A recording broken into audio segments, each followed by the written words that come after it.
ప్రముఖ కవి సాహితీ విమర్శకులు గుంటూరు నరసింహ ఇంకా విరసం అధ్యక్షులు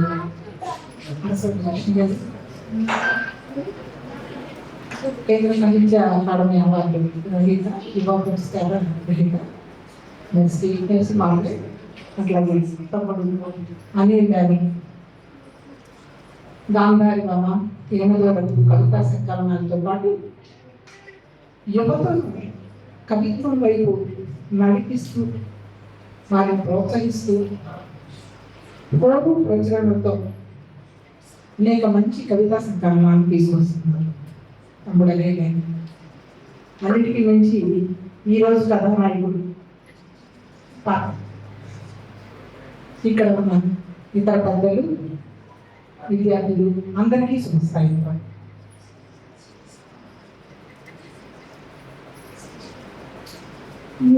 దాదాపు కొద్ది కాలం క్రితం వరకు చాలా బలంగా ఇటీవల అక్కడక్కడ యువత చదవడం లేదండి, మంచి సాహిత్యం రావడం లేదండి, ఇటువంటి వాదనలు లేదా ఇటువంటి మాటలు అసలు బలంగానే వచ్చి వాటన్నింటినీ తోసిపుచ్చి పక్కన ఉండండి. మంచి కవితా సంకలనాల్ని కథా సంకలనాల్ని యువత ఈ ప్రపంచంలో ఉంచుతున్నాయి. అటువంటి నవ తరానికి ముందుగా అభినందనలు తెలియజేస్తూ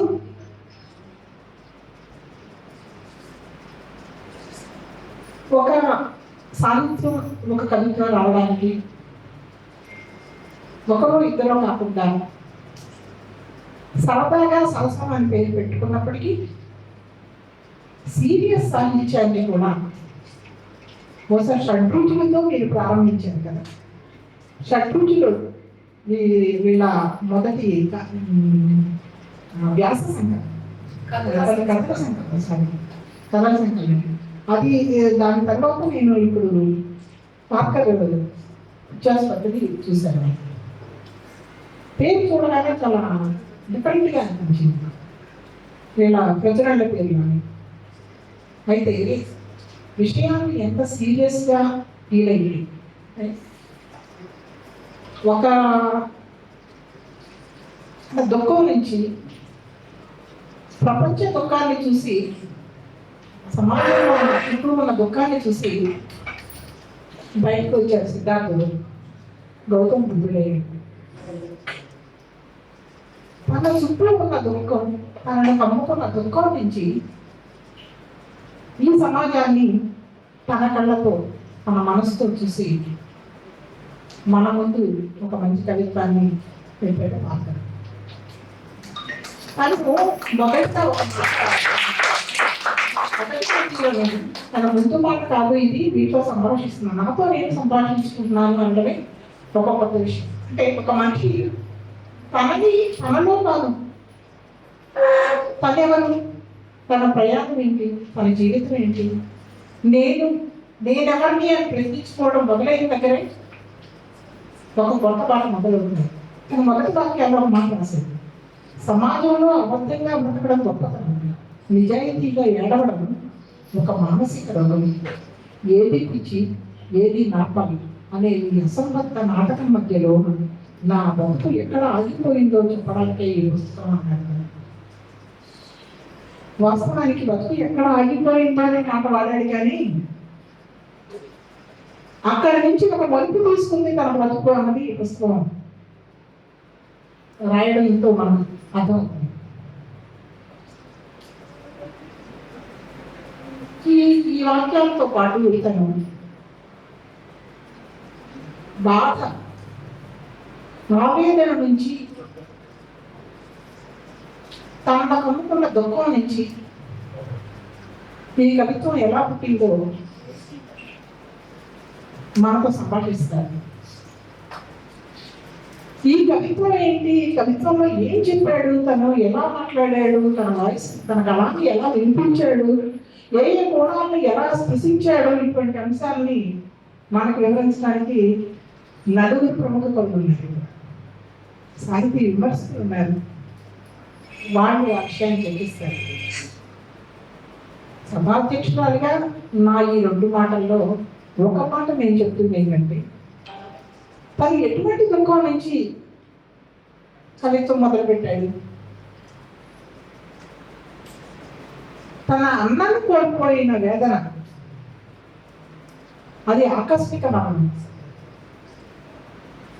సిబ్లింగ్స్ మధ్య ఉండే ఒక అనుబంధం ఉంటుంది.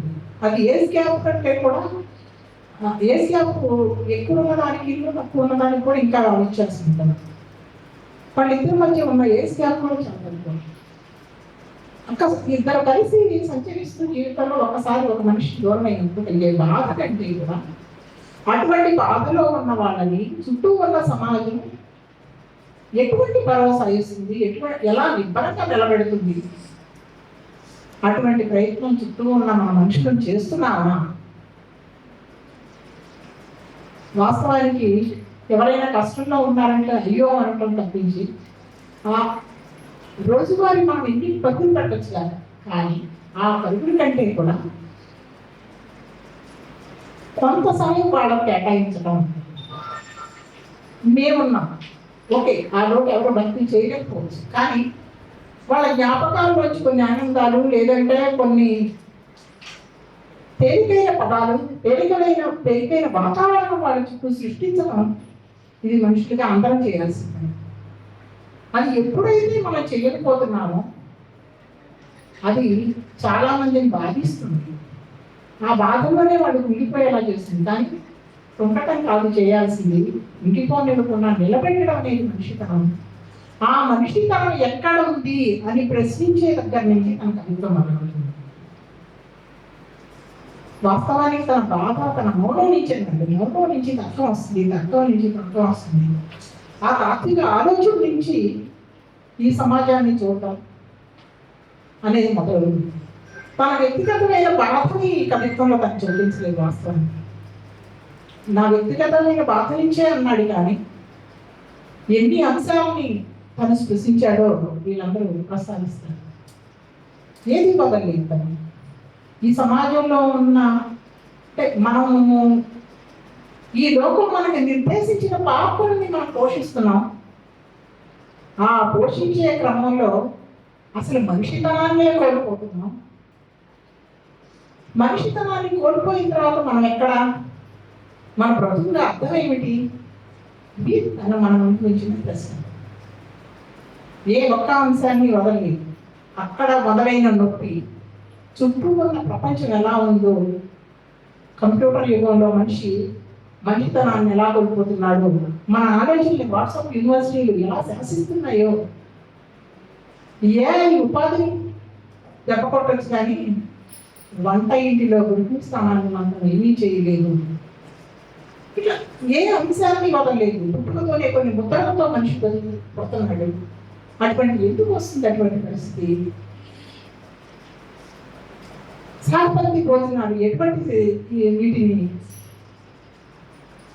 కల్పిస్తున్నాయి? వాస్తవానికి అది ఈ అంటరానితనానికి అది చాలా దాని పరిష్కారమైన దానికి ఇట్లా తను మాట్లాడని అంశాలు ఏమీ లేవు.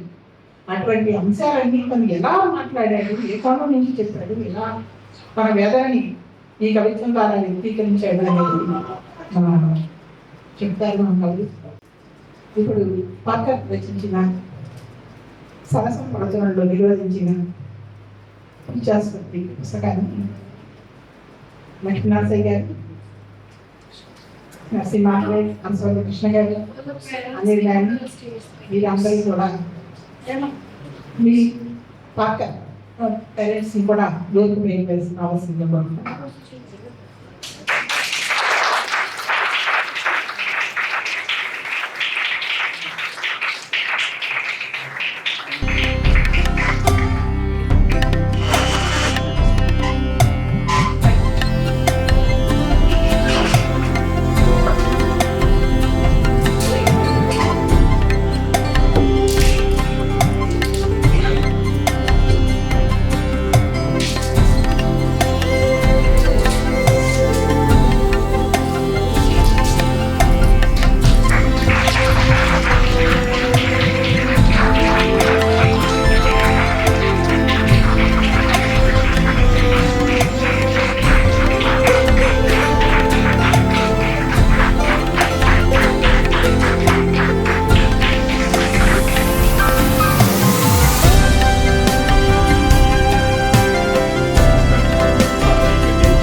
వేదిక మీద ఉన్నటువంటి కవులకి రచయితలకి వందనాలు. ఈనాటి సాయి ఉత్తేజపూరిత వాతావరణంలో ఈ సభ జరుగుతూ ఉంది. సభలో ఈ పుస్తకం రాసి ఇవాళ మనందరం సమావేశం కావడానికి కారకుడైనటువంటి ఒక రకంగా పెళ్లి కొడుకు, నేను పెళ్లి అయినట్లేదు ఇంకా. సో పెళ్లి కాకముందు పెళ్లి చేసుకునే అదృష్టం కవులకి రచయితలకే దొరుకుతుంది. ఎందుకంటే పుస్తకాన్ని ఆవిష్కరించడం ద్వారా. సో మన పెళ్లి కొడుకు గారికి మనందరం కూడా బిగ్ క్లాప్స్ ఇవ్వడం ద్వారా అభినందనలు తెలుపుతాం.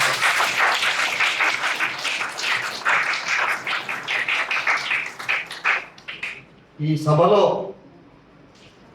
ఈ పుస్తకం కోసం, ఈ పుస్తకాన్ని విశ్లేషించడం కోసం చాలా గట్టి కవులు వచ్చారు. అరసవల్లి కృష్ణ అని ఆయన విప్లవ రచయితల సంఘం అధ్యక్షుడు. ఆయన చూడటానికి సన్నగా ఉన్నాడు, ఆయన కోత మాత్రం చాలా లావుగా ఉంది. అలాగే చాలా లావుగా ఉన్న అనిల్ డ్యామి ఉన్నాడు,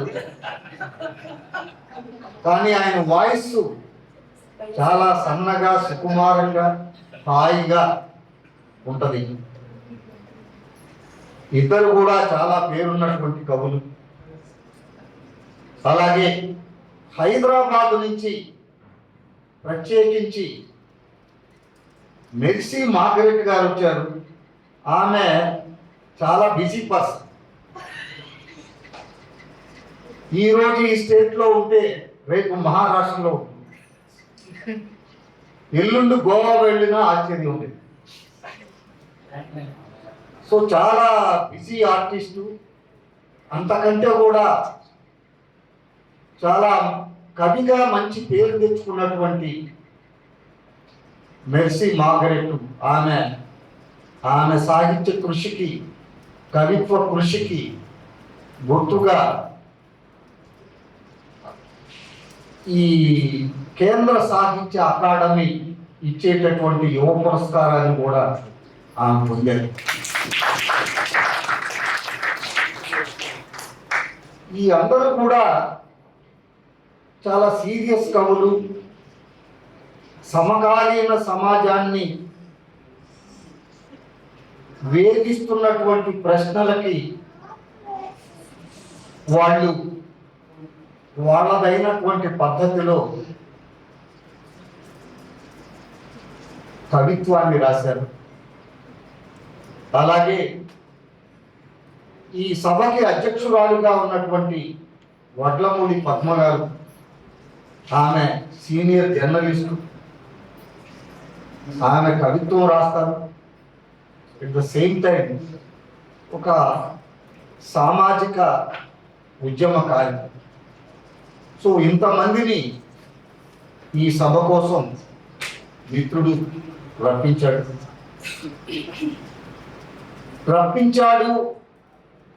అంటే నిజంగా ఈ సందర్భానికి మేమందరం వచ్చినందుకు, ఈ సందర్భాన్ని మిస్ అయితే మేము నిజంగా చాలా బాధపడి ఉండేవాళ్ళం. అంత గొప్ప సందర్భంగా ఇది నిలిచిపోతుందని నేను అనుకుంటున్నాను. ఈ పిచి పాకరు ఫోన్ చేస్తూ ఉన్నాడు నాకు. ఒక 2-3 రోజుల నుంచి ఫోన్ చేస్తూ ఉన్నాడు ఈ సభకు పిలవడానికి. ఫోన్ చేస్తూ ఉంటే నాకు ఈ ట్రూ కాలర్లో స్పామ్ అని వస్తుంది, స్పామ్ కాలర్ అని వస్తుంది. స్పామ్ అని వస్తుంది, పేరు కూడా గమ్మత్తుగా ఉంది, ఇదేంద్ర బాబు అని చెప్పేసి నేను తీయటలేదు. అయితే మధ్యలో అనిల్ డానీ ఫోన్ చేసి ఇట్లా వికీ పార్కర్ అనే ఆయన మీకు ఫోన్ చేస్తున్నాడు, మీరు తీయలేదంట. అంటే సరే ఆయన నంబర్ పెట్టు నేనే చేస్తానని చెప్పి నేను చేసి ఏంటి బాబు అని అడిగితే ఇట్లా ఒక్కసారి నేను మీకు రావాలి అని ఆయన అంటే చాలా అంటే ఆయన కవిత్వం చదవటం ఒక కవి సమ్మేళనంలో చూశాను ఒక సభలో. చాలా అద్భుతమైన పోయిం చదివాడు. నేను అనిలు ఇద్దరం ఆ పోయిం గురించి కూడా మాట్లాడు. సో ఆ విధంగా ఇక్కడికి రావడం జరిగింది. మరో విషయం ఏంటంటే నేను గతంలో ఆంధ్ర లయోలా కాలేజీలో పీజీ డిపార్ట్మెంట్ ఆఫ్ ఇంగ్లీష్లో పనిచేస్తున్నాను, లెక్చరర్స్.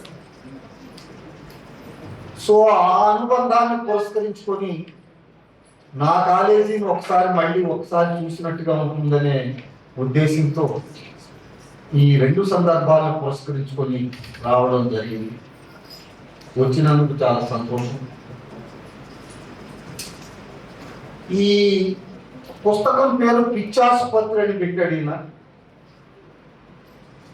పుస్తకం పేరు చూసి ఆయన ఎంత చూస్తే నిజంగానే ఈ పేరు పెట్టి మంచి పని చేశాడని అనిపిస్తుంది. కానీ ఈయన కరెక్ట్ పేరే పెట్టాడు. ఏమిటి పిచ్చాసుపత్రి? మన వ్యవస్థే ఒక పిచ్చాసుపత్రి అనేది ఆయన. ఈ వ్యవస్థలో కుల పిచ్చి ఉంది, డబ్బు పిచ్చి ఉంది, హోదా పిచ్చి ఉంది, టెక్నాలజీ పిచ్చి ఉంది,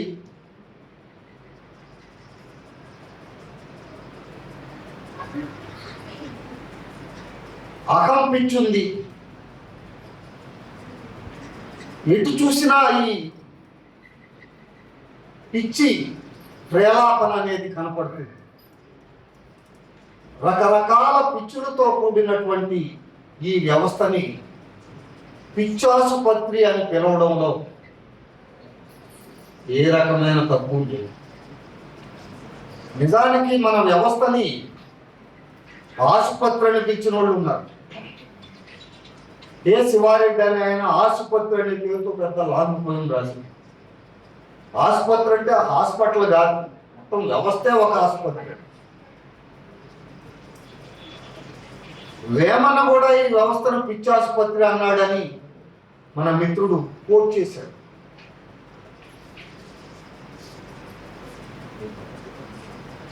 తనే ముందు అన్నా అనకపోయినప్పటికీ ఈ పిచ్చాసుపత్రి యొక్క లక్షణాలు ఏమిటి అంటే, వ్యవస్థ అనే పిచ్చాసుపత్రిలో రోగులే డాక్టర్లు అని ప్రకటించారు. అది చాలా కొత్త విషయం. డాక్టర్లు రోగాన్ని బాగు చేయాలి, రోగులకి వైద్యం చేయాలి. కానీ వాళ్ళే పెద్ద రోగులు, వాళ్ళకి అనేక రోగాలు ఉంటాయి. సో వ్యవస్థలో రోగం పాలిట పడని వాడు ఎవడు లేడు. ప్రతి మనిషి జబ్బు మనిషే. ఫ్రాయిడ్ అదే కదా చెప్పింది. ఈ సొసైటీ మొత్తం కూడా జబ్బు మనుషులతో నిండుంది. జబ్బు మనుషుల నుంచి ఆరోగ్యకరమైన ప్రవర్తన రావాలంటే రాదు. జబ్బు మనుషుల నుంచి అర్థవంతమైనటువంటి ప్రవర్తనని కోరేటటువంటి ధోరణి ఏదైతే ఉందో దాన్ని మించిన మ్యాడ్నెస్ లేదని ఫ్రాయిడ్ చెప్తారు. అట్లా ఈ పిచ్చులన్నీ కలిసి వ్యవస్థని వ్యవస్థగా ఉంచకుండా అనారోగ్యం పాలు చేస్తున్నాయి. ఈ అనారోగ్యం మన భావాల్లో ఉంది, మన ప్రవర్తనలో ఉంది, మన ఆచరణలో ఉంది, మన సామాజిక సంబంధాల్లో ఉంది. అని నిరూపించడానికి ఆయన ప్రయత్నించడం జరిగింది. అయితే ఈయన ఇందులో ఏదో ఇందాక మన పద్మ గారు చెప్పారు, మంచి మంచి మాట అన్నారు. సరదా రచయితల సంఘం ఉందో లేదో నాకు తెలియదు. ఆ రచయితల సంఘానికి సభ్యులు అధ్యక్షుడు రెండు ఈయనేనేమో.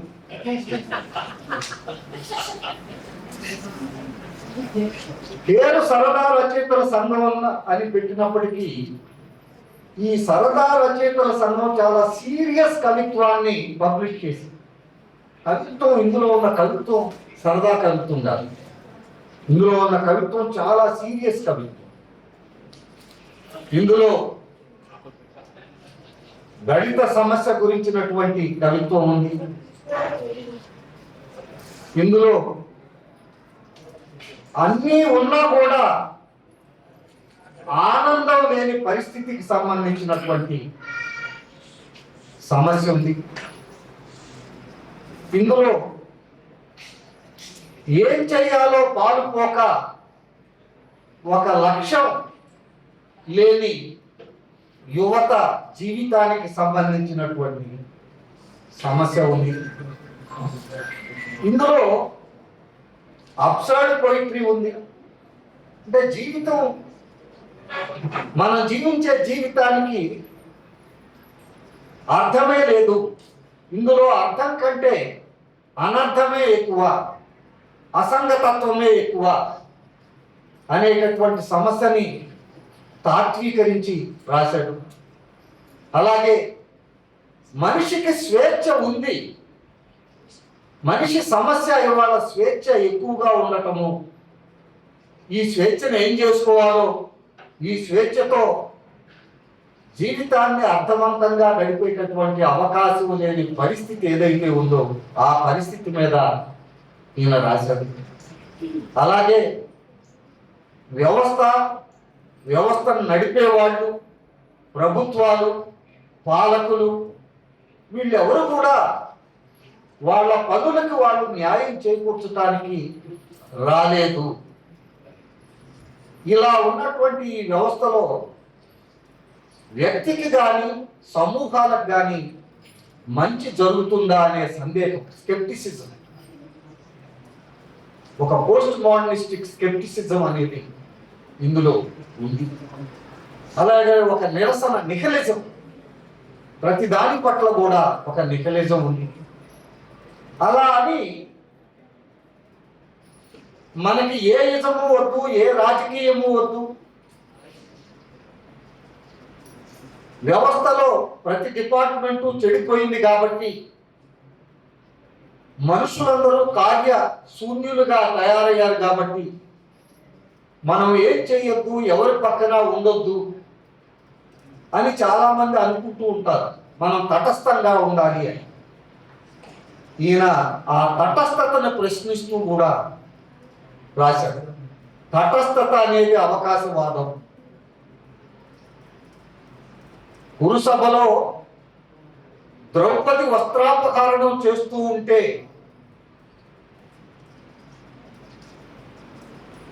మేము తటస్థంగా ఉండాలి అని ద్రోణుడు, భీష్ముడు వీళ్ళందరూ కూడా అలా కూర్చొని ఉంటే మెదలకుండా అది ఎలా న్యాయం అవుతుంది?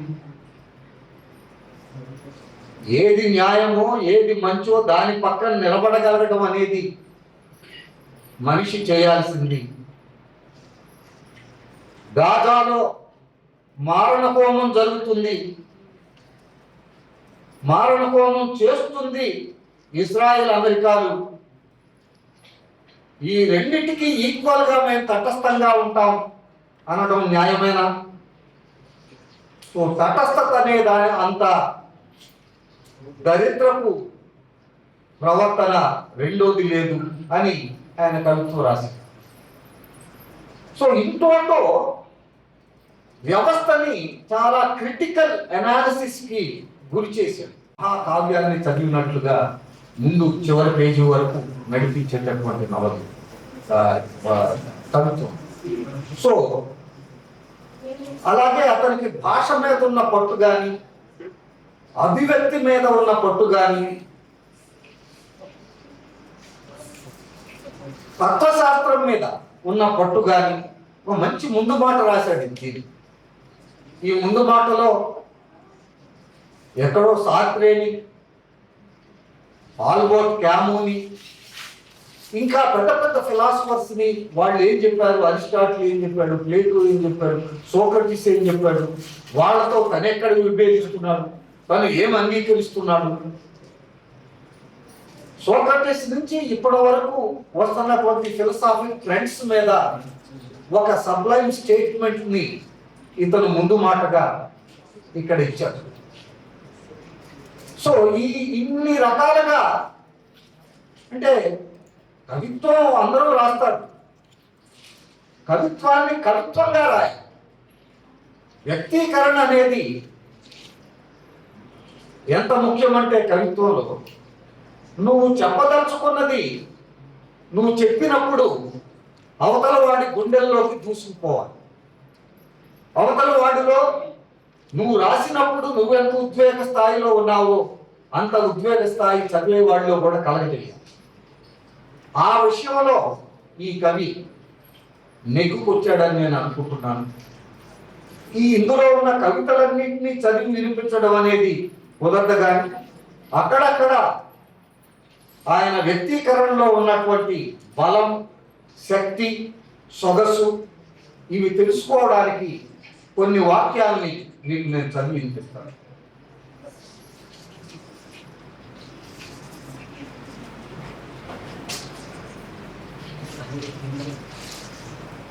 ఈయన భాష కూడా చాలా మోడర్నిస్టిక్ గా, ఈ జెడ్ జనరేషన్ అంటారే,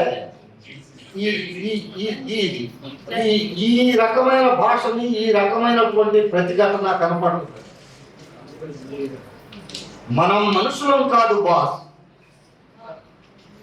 సమాజం అనే సర్కస్ లో చప్పట్ల కోసం పాకులాడే కుక్కలం అంటాడు. అడవులో ఏనుగుని అడగండి, దానికి బాడీ షేమింగ్ అంటే ఏంటో తెలియదు. కొమ్మ మీద కోతిని అడగండి, దానికి స్టేటస్ సింబల్స్ తో పని లేదు. ప్రకృతిలో ప్రతిదీ తనలా తాను ఉంది, ఒక్క మనం తప్ప.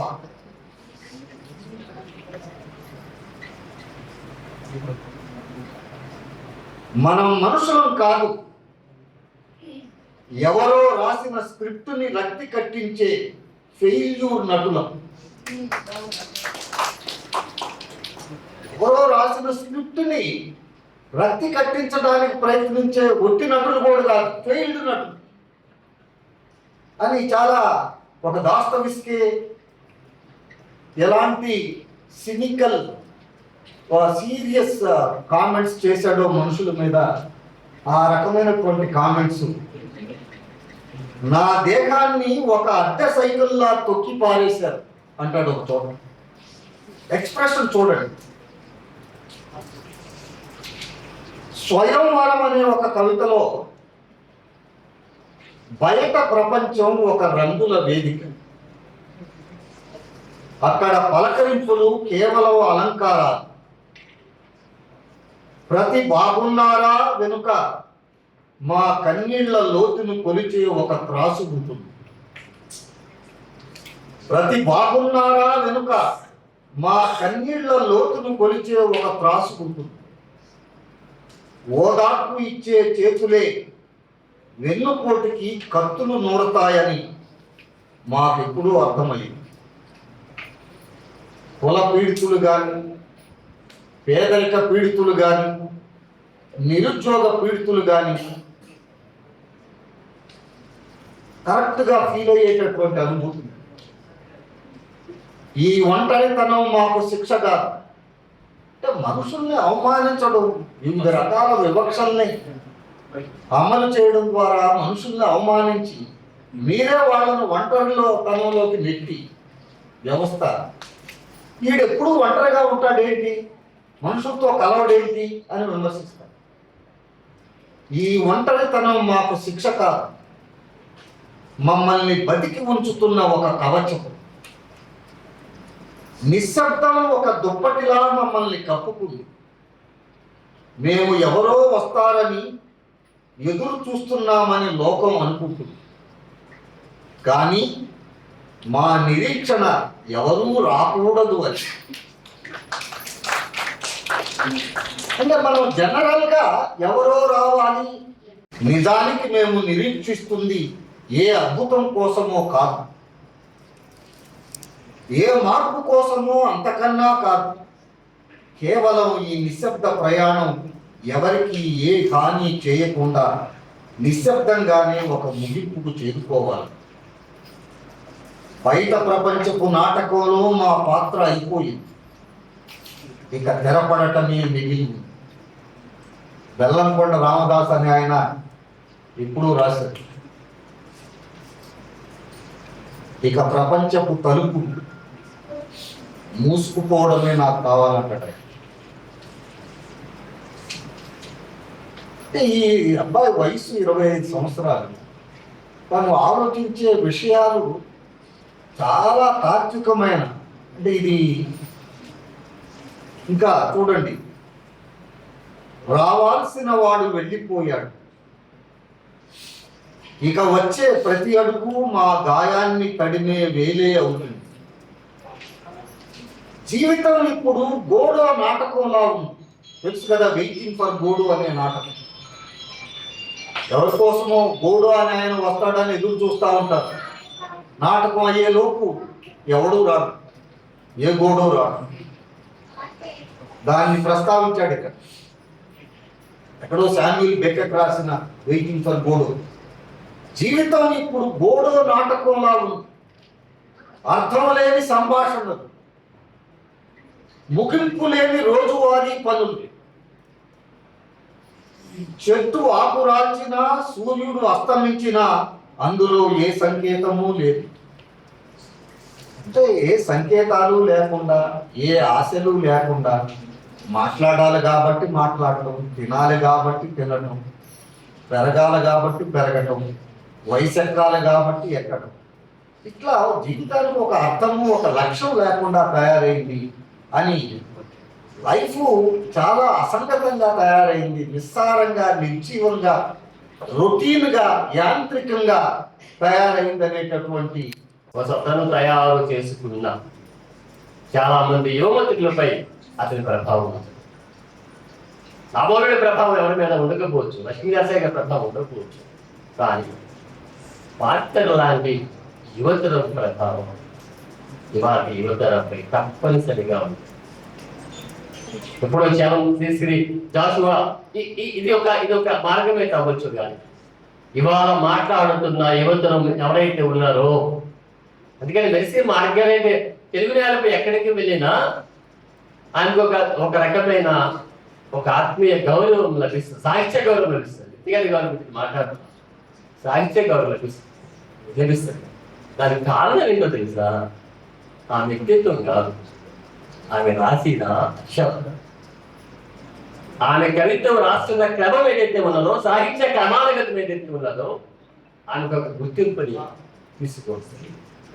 అట్లనే పార్కర్ వీరందరితో కలిసి ప్రయాణం చేసిన వాడిగా ఈ ప్రయాణాన్ని కొనసాగించాలి. బాధ లేదు, సంతోషం లేదు, లోపలంతా గడ్డకట్టిన శూన్యం.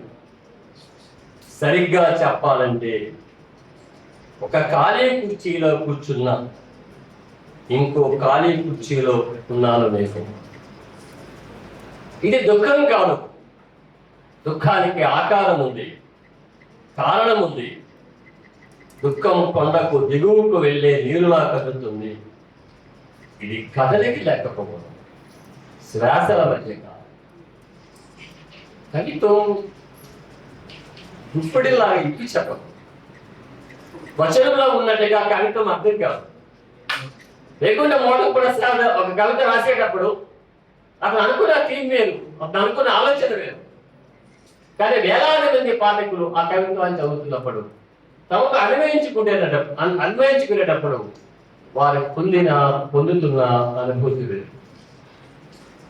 అది ఇక్కడ దుఃఖానికి సంబంధించిన విషయం రాసేటప్పుడు అదే సోదరుల గురించి ఊపిరితిత్తులు తమ పని మరిచిపోయినప్పుడు నా శరీరం కనిపించని రాళ్ల బరువును మోస్తుంది. ప్రతి రాయికి నేను చేయాల్సిన పనులతో, నేను చెప్పాల్సిన మాటలతో, నేను ఎలా ఉండాల్సిందో అలాంటి వ్యక్తితో పేరు పెట్టారు. ప్రపంచం తన విరామం లేని తిరుగులతో కొనసాగుతుంది. స్నేహితుల ఫోన్లో నవ్వుకుంటున్నారు, అపరిచితులు కాఫీ వార్తాపత్రికలు కొంటున్నారు, పిల్లల పార్కులో ఆడుకుంటున్నారు. నేను మాత్రం నా సొంత జీవితంలో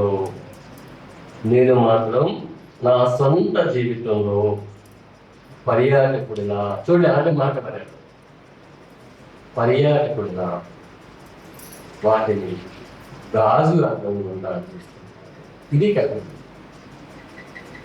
మామూలు వచనం రాసేది కవిత్వం అంటే బొకాయించకూడదు. ఇది ఎవరైనా సరే నాకు ఇంగిల్ అనే మాట లక్ష్మీనాథి అన్నాడు. నాకు కొంచెం బాధ అనిపించినప్పుడు ప్రతి కవి తనదైన సొంత భాషను నిర్మించుకోవాలి.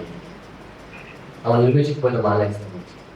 వాక్య ఆ పనిలో తన అధ్యయనశీలతలో తన సమాజాన్ని చూస్తున్న క్రమంలో గొప్ప కవిగా ఎదగడం కాకుండా నూతన మానవుడిగా ఎదుగుతారని, తన లాంటి ఎంతో మంది యువతరానికి స్ఫూర్తిగా నిలుస్తారని, సాహిత్యాన్ని అంటిపెట్టుకుని కొనసాగాలని ఈ రెండు మాటలు నాతో మాట్లాడించున్నాను. నిజంగా రాదన్నారు, అయినప్పటికీ చాలా ప్రేమగా అభినందించారు. కుటుంబంలో పరిచయం కూడా నాకు ఉన్నది. వాళ్ళన్న విషాదంతో నేను కొనసాగుతూ ఉన్నాను ఇప్పటి వరకు కూడా. ఎవరి విషాదం లేదా ఒకటే.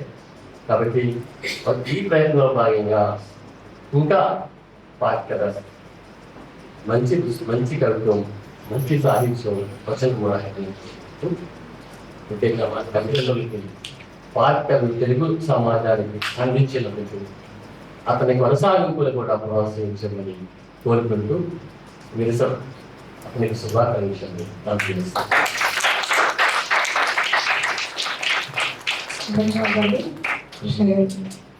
నెక్స్ట్ మీకంటే కాలంలో కొంచెం ముందున్న కవి అనిల్ గారు మాట్లాడారు.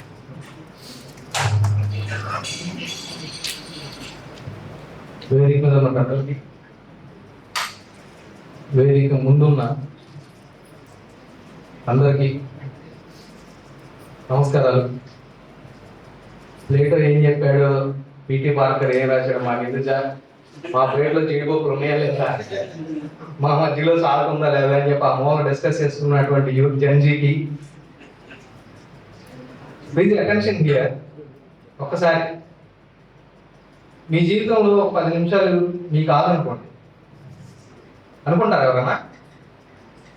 అసలు ఇక్కడ స్పృహలో ఉండాలి అనుకుంది. ఒకసారి చేయలేకపోతున్నాను నేను ఆ స్పృహానికి ఏంటి సార్ అని పక్కన ఎవరు అడుగుతున్నాడు. ఓకే, ఎనీవే, సమాజం చాలా విచిత్రమైంది. సమాజం తన పని తాను చేసుకుపోతుంది. ఇలాంటి చాలా వాక్యాలు వింటూ ఉంటాం. ఇప్పుడు దాకా లక్ష్మీనరసింహ గారు, కర్సోలి కృష్ణన్న చాలా గొప్ప విషయాలు చెప్పారు, అకాడమిక్గా మాట్లాడారు, అలాగే పొయిటిక్ సెన్స్లో మాట్లాడారు. So very good. మనం ఇప్పుడు పిచ్చి వాళ్ళ భాష మాట్లాడుకున్నాం.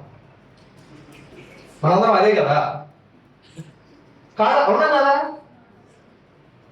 మనిషికో పిచ్చి ఉంటుంది, ఖచ్చితంగా మనిషికో పిచ్చి ఉంటుంది. ఒకళ్ళకి పని పిచ్చి, 24 గంటలు పని చేస్తూనే ఉంటారు. ఒకళ్ళకి చదువు పిచ్చి, ఏంటది అస్సలు ఉంటారులేండి. కొంతమంది ఫస్ట్ ర్యాంక్ స్టూడెంట్స్ ఉంటారు, కొంతమంది చదువు పిచ్చి ఉంటుంది. ఇంకొంతమందికి చాలా రకాల పిచ్చులు ఉంటాయి. కొంతమందికి కొత్త బట్టలు వేసుకోవాలని పిచ్చి ఉంటుంది, డ్రెస్సింగ్ పిచ్చి ఉంటుంది కొంతమంది. కొంతమందికి ఎప్పుడు ఫ్యాషనబుల్గా కనపడాలనిపించి ఉంటుంది, దానికోసం చాలా చేస్తూ ఉంటారు. కొంతమందికి ట్రెండీగా కనపడాలనిపించి ఉంటుంది. ఇప్పుడు ఇన్స్టాగ్రామ్లో మనం చూస్తున్నాం కదా, అది ఎటు దాటిపోతుందో అని ఇప్పుడు జంజీ ముందు తరం కూడా ఆలోచిస్తుంది, అబ్బా ఏంటి మరి ఇంత దారుణం అవుతుంది. అలా చాలా రకాల పిచ్చిలో మనం బతుకుతున్నాం. ఒక హైవే మీద లేకపోతే ఒక విజయవాడ బందర్ రోడ్లోనో లేకపోతే ఏలూరు రోడ్లో స్పీడ్ వెళ్ళిపోతున్నాం అనుకోండి, ఎక్కడ అవుతాం? అబ్బే ట్రాఫిక్ సిగ్నల్ దగ్గర ఆగుతాం. ఆ ట్రాఫిక్ సిగ్నల్ అనేది వస్తుంది. బాబు నువ్వు వెళ్తున్నావు సరే, నువ్వు నడుస్తున్నావు సరే, నువ్వు పరిగెడుతున్నావు సరే, కానీ ఎక్కడ దాకా వెళ్తున్నావు? What is your aim? నీ పక్కన వస్తున్నది ఎవరు? నీతో పాటు నడుస్తున్నది ఎవరు? నువ్వు ఈ చుట్టుపక్కల ఏం గమనించుకుంటూ వెళ్తున్నావు? అసలు నీకు నువ్వు తెలుసా అని ఒక చోట అడుగుతాడు. చాలా హర్టింగ్ ఉంటుంది ఆ మాట. ఎవరైనా పలానా ఆయన తెలుసా అని అడుగుతారు, కానీ డూ యు నో ఎవరు సెల్ఫ్ అంటే మనకు మనం తెలుసా? తెలిసిన వాళ్ళు ఎవరో చేతులు ఎత్తారు. ఐ నో మై సెల్ఫ్ అన్నది చేతులు ఎత్తారు. చెప్పలేనా సరే ఎనీబడి ఇన్ తెలియక ఎత్తినట్టున్నాడు ఆయన, చెప్పండి.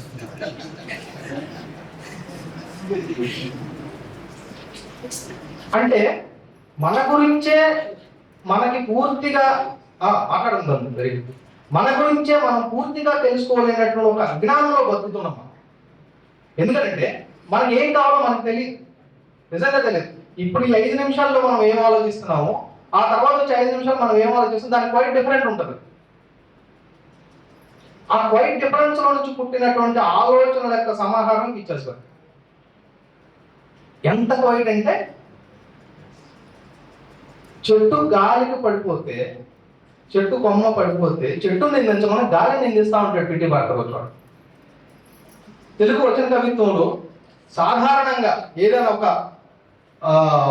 మామూలుగా రాసేటువంటి మాటని వెనక్కి తిప్పి రాస్తే దాన్ని తాత్వికత అని చెప్పి చాలా కాలం నమ్మించారు తెలుగు.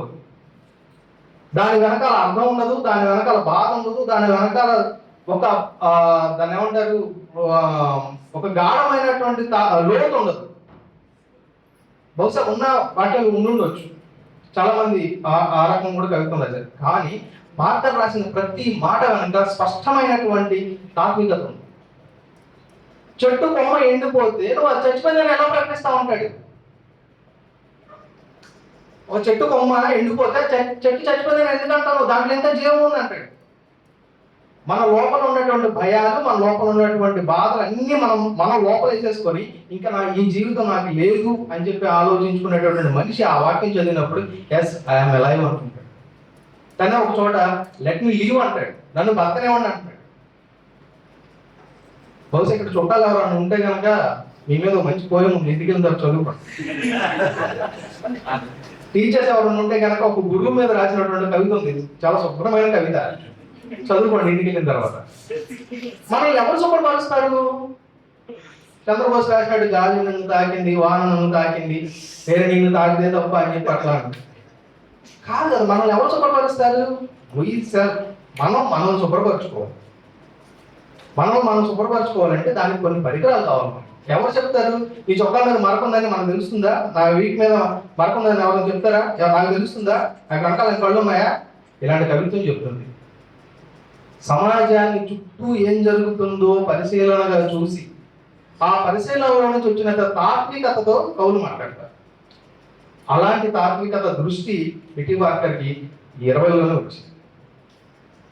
ఒక బుక్ ఎగ్జిబిషన్ రోజుల్లో నేను ఒక షాప్లో బుక్ చూశాను, షడ్రుచులు అని. సరే టైటిల్ బాగుంది, ఇది వంటలకు సంబంధించిందేమో అని చెప్పి తీశారు. తీరా చూస్తే తిప్పుతుంటే కథలు ఉన్నాయి. సరే ఎవరైనా చూస్తే లాయలా కాలేజ్ స్టూడెంట్స్ విజయవాడ ఉంది. Literally I tried a lot to catch them. వాళ్ళని పట్టుకోవడం నేను చాలా ప్రయత్నం చేశాను. అబ్బాయికి మెయిల్ కూడా పెట్టా, రిప్లై లేదు. నా బాధ ఏంటంటే విజయవాడ లాంటి ప్రాంతంలో అసలు పుస్తకం ఆయన చూడటమే తప్పు. ఓకే, పుస్తకం రాయడం అనేది ఇంకో అసలు పెన్ను పట్టుకోవడం ఇంకో పెద్ద తప్పు. అలాంటి సందర్భంలో 6 కలిసి అందులో యువత ఒక పుస్తకం వేసి దాన్ని షట్రుచులను పెట్టి అది పబ్లిక్ మార్కెట్లో ఉందని నాకు చాలా ఆనందం వేసింది.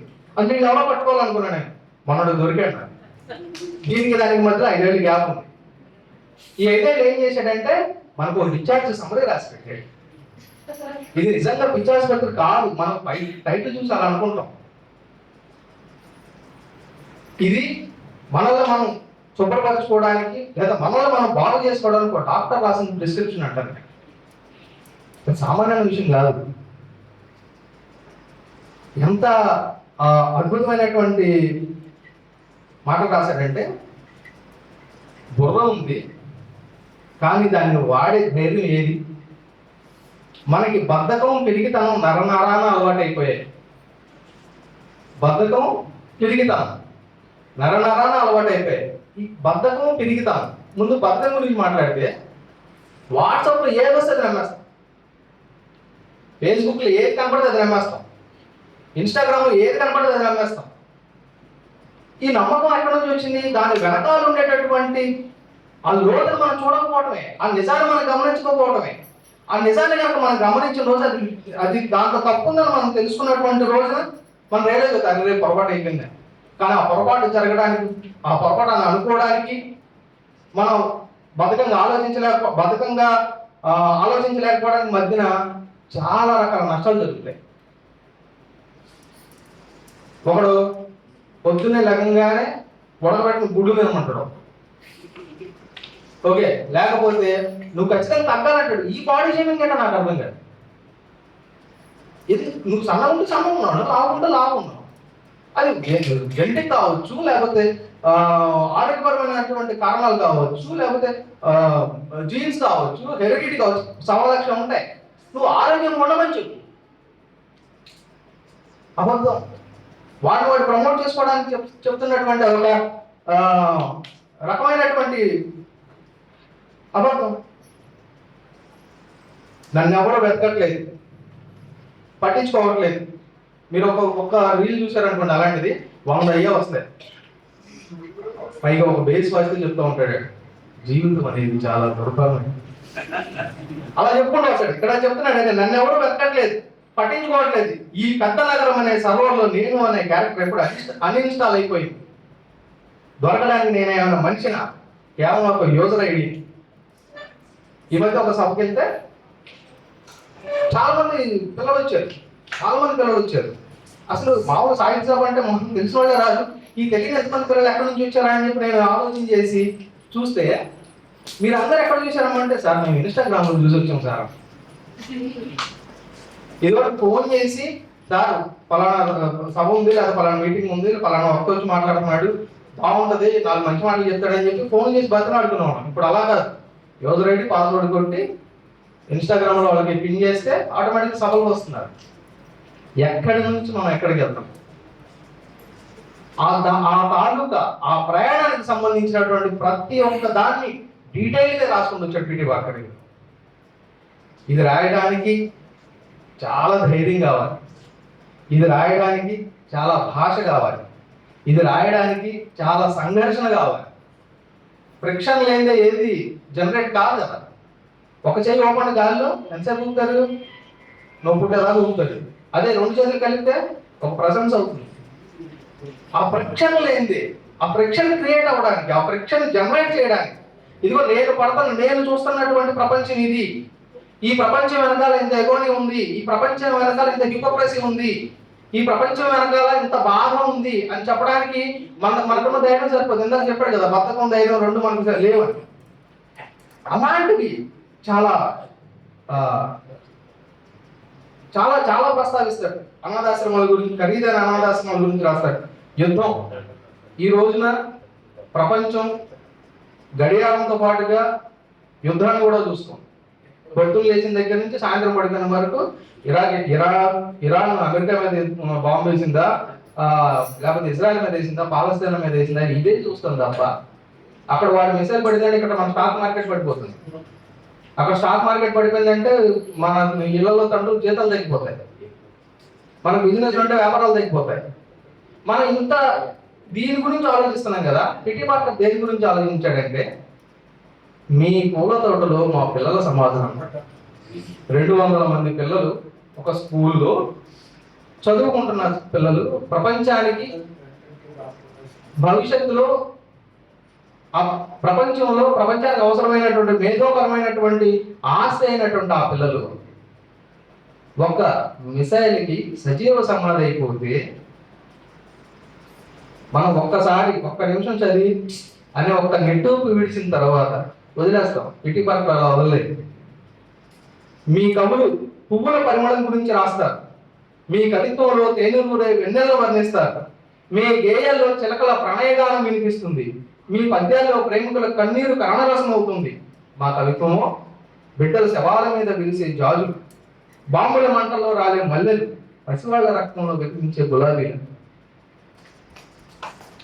ఎక్కడి నుంచి వచ్చింది ఈ అబ్బాయి ఇంత ధైర్యం? ఎక్కడి నుంచి వచ్చింది ఈ అబ్బాయి ఇంత తెలివిడి? ఎక్కడి నుంచి వచ్చిందంటే అతను సమాజాన్ని చూసేటటువంటి చూపు, అతనికి తగిలిన దెబ్బలు, అతను కాచినటువంటి కన్నీరు, అతను పడినటువంటి వేదన, ఇవన్నీ బహుశా అందరూ దాన్ని కరెక్ట్గా క్యాచ్ చేయలేరు. అతని లోపల ఎక్కడో ఆ జీలు ఉంది, రాయాలి, నా బాధ ప్రపంచానికి చెప్పాలి అనేటటువంటి ఒక తపన ఉంది. ఆ తపనలో నుంచే ఈ పుస్తకం వచ్చింది. ఇది ఖచ్చితంగా ఇది ఈ ఏజ్ గ్రూప్ ఆ ఏజ్ గ్రూప్ అని చెప్పడానికి లేదు. చదువు వచ్చిన ప్రతి ఒక్కళ్ళు చదివితే మేము ఈ జీవితానికి ఈజీగా అన్వయం అయిపోతుంది. అది ఇది నాకు అర్థం కాలేదు అనేటటువంటి మాట ఎక్కడ ఉండదు. సంక్లిష్టమైనటువంటి పదాలు ఏమి ఉండవు. అర్థతాత్పదాలు వివరించడానికి నేను తెలుగు మాస్టర్ దగ్గరికి వెళ్ళాల్సిన అవసరం లేదు. మనలో ఉండే తాత్వికతకి అతనికి తెలిసిన తాత్వికతను రెండింటిని ముడిపెట్టి ఈ పిక్చర్స్ పత్రి అన్న పుస్తకాన్ని మన ముందు పెట్టాడు. Thank you PT. తెలుగు కవిత్వానికి మరో కొత్త జోడింపు ఇచ్చినందుకు థ్యాంక్ యూ వెరీ మచ్. నాకు అవకాశం ఇచ్చినందుకు ధన్యవాదాలు. Thank you. ధన్యవాదాలు అని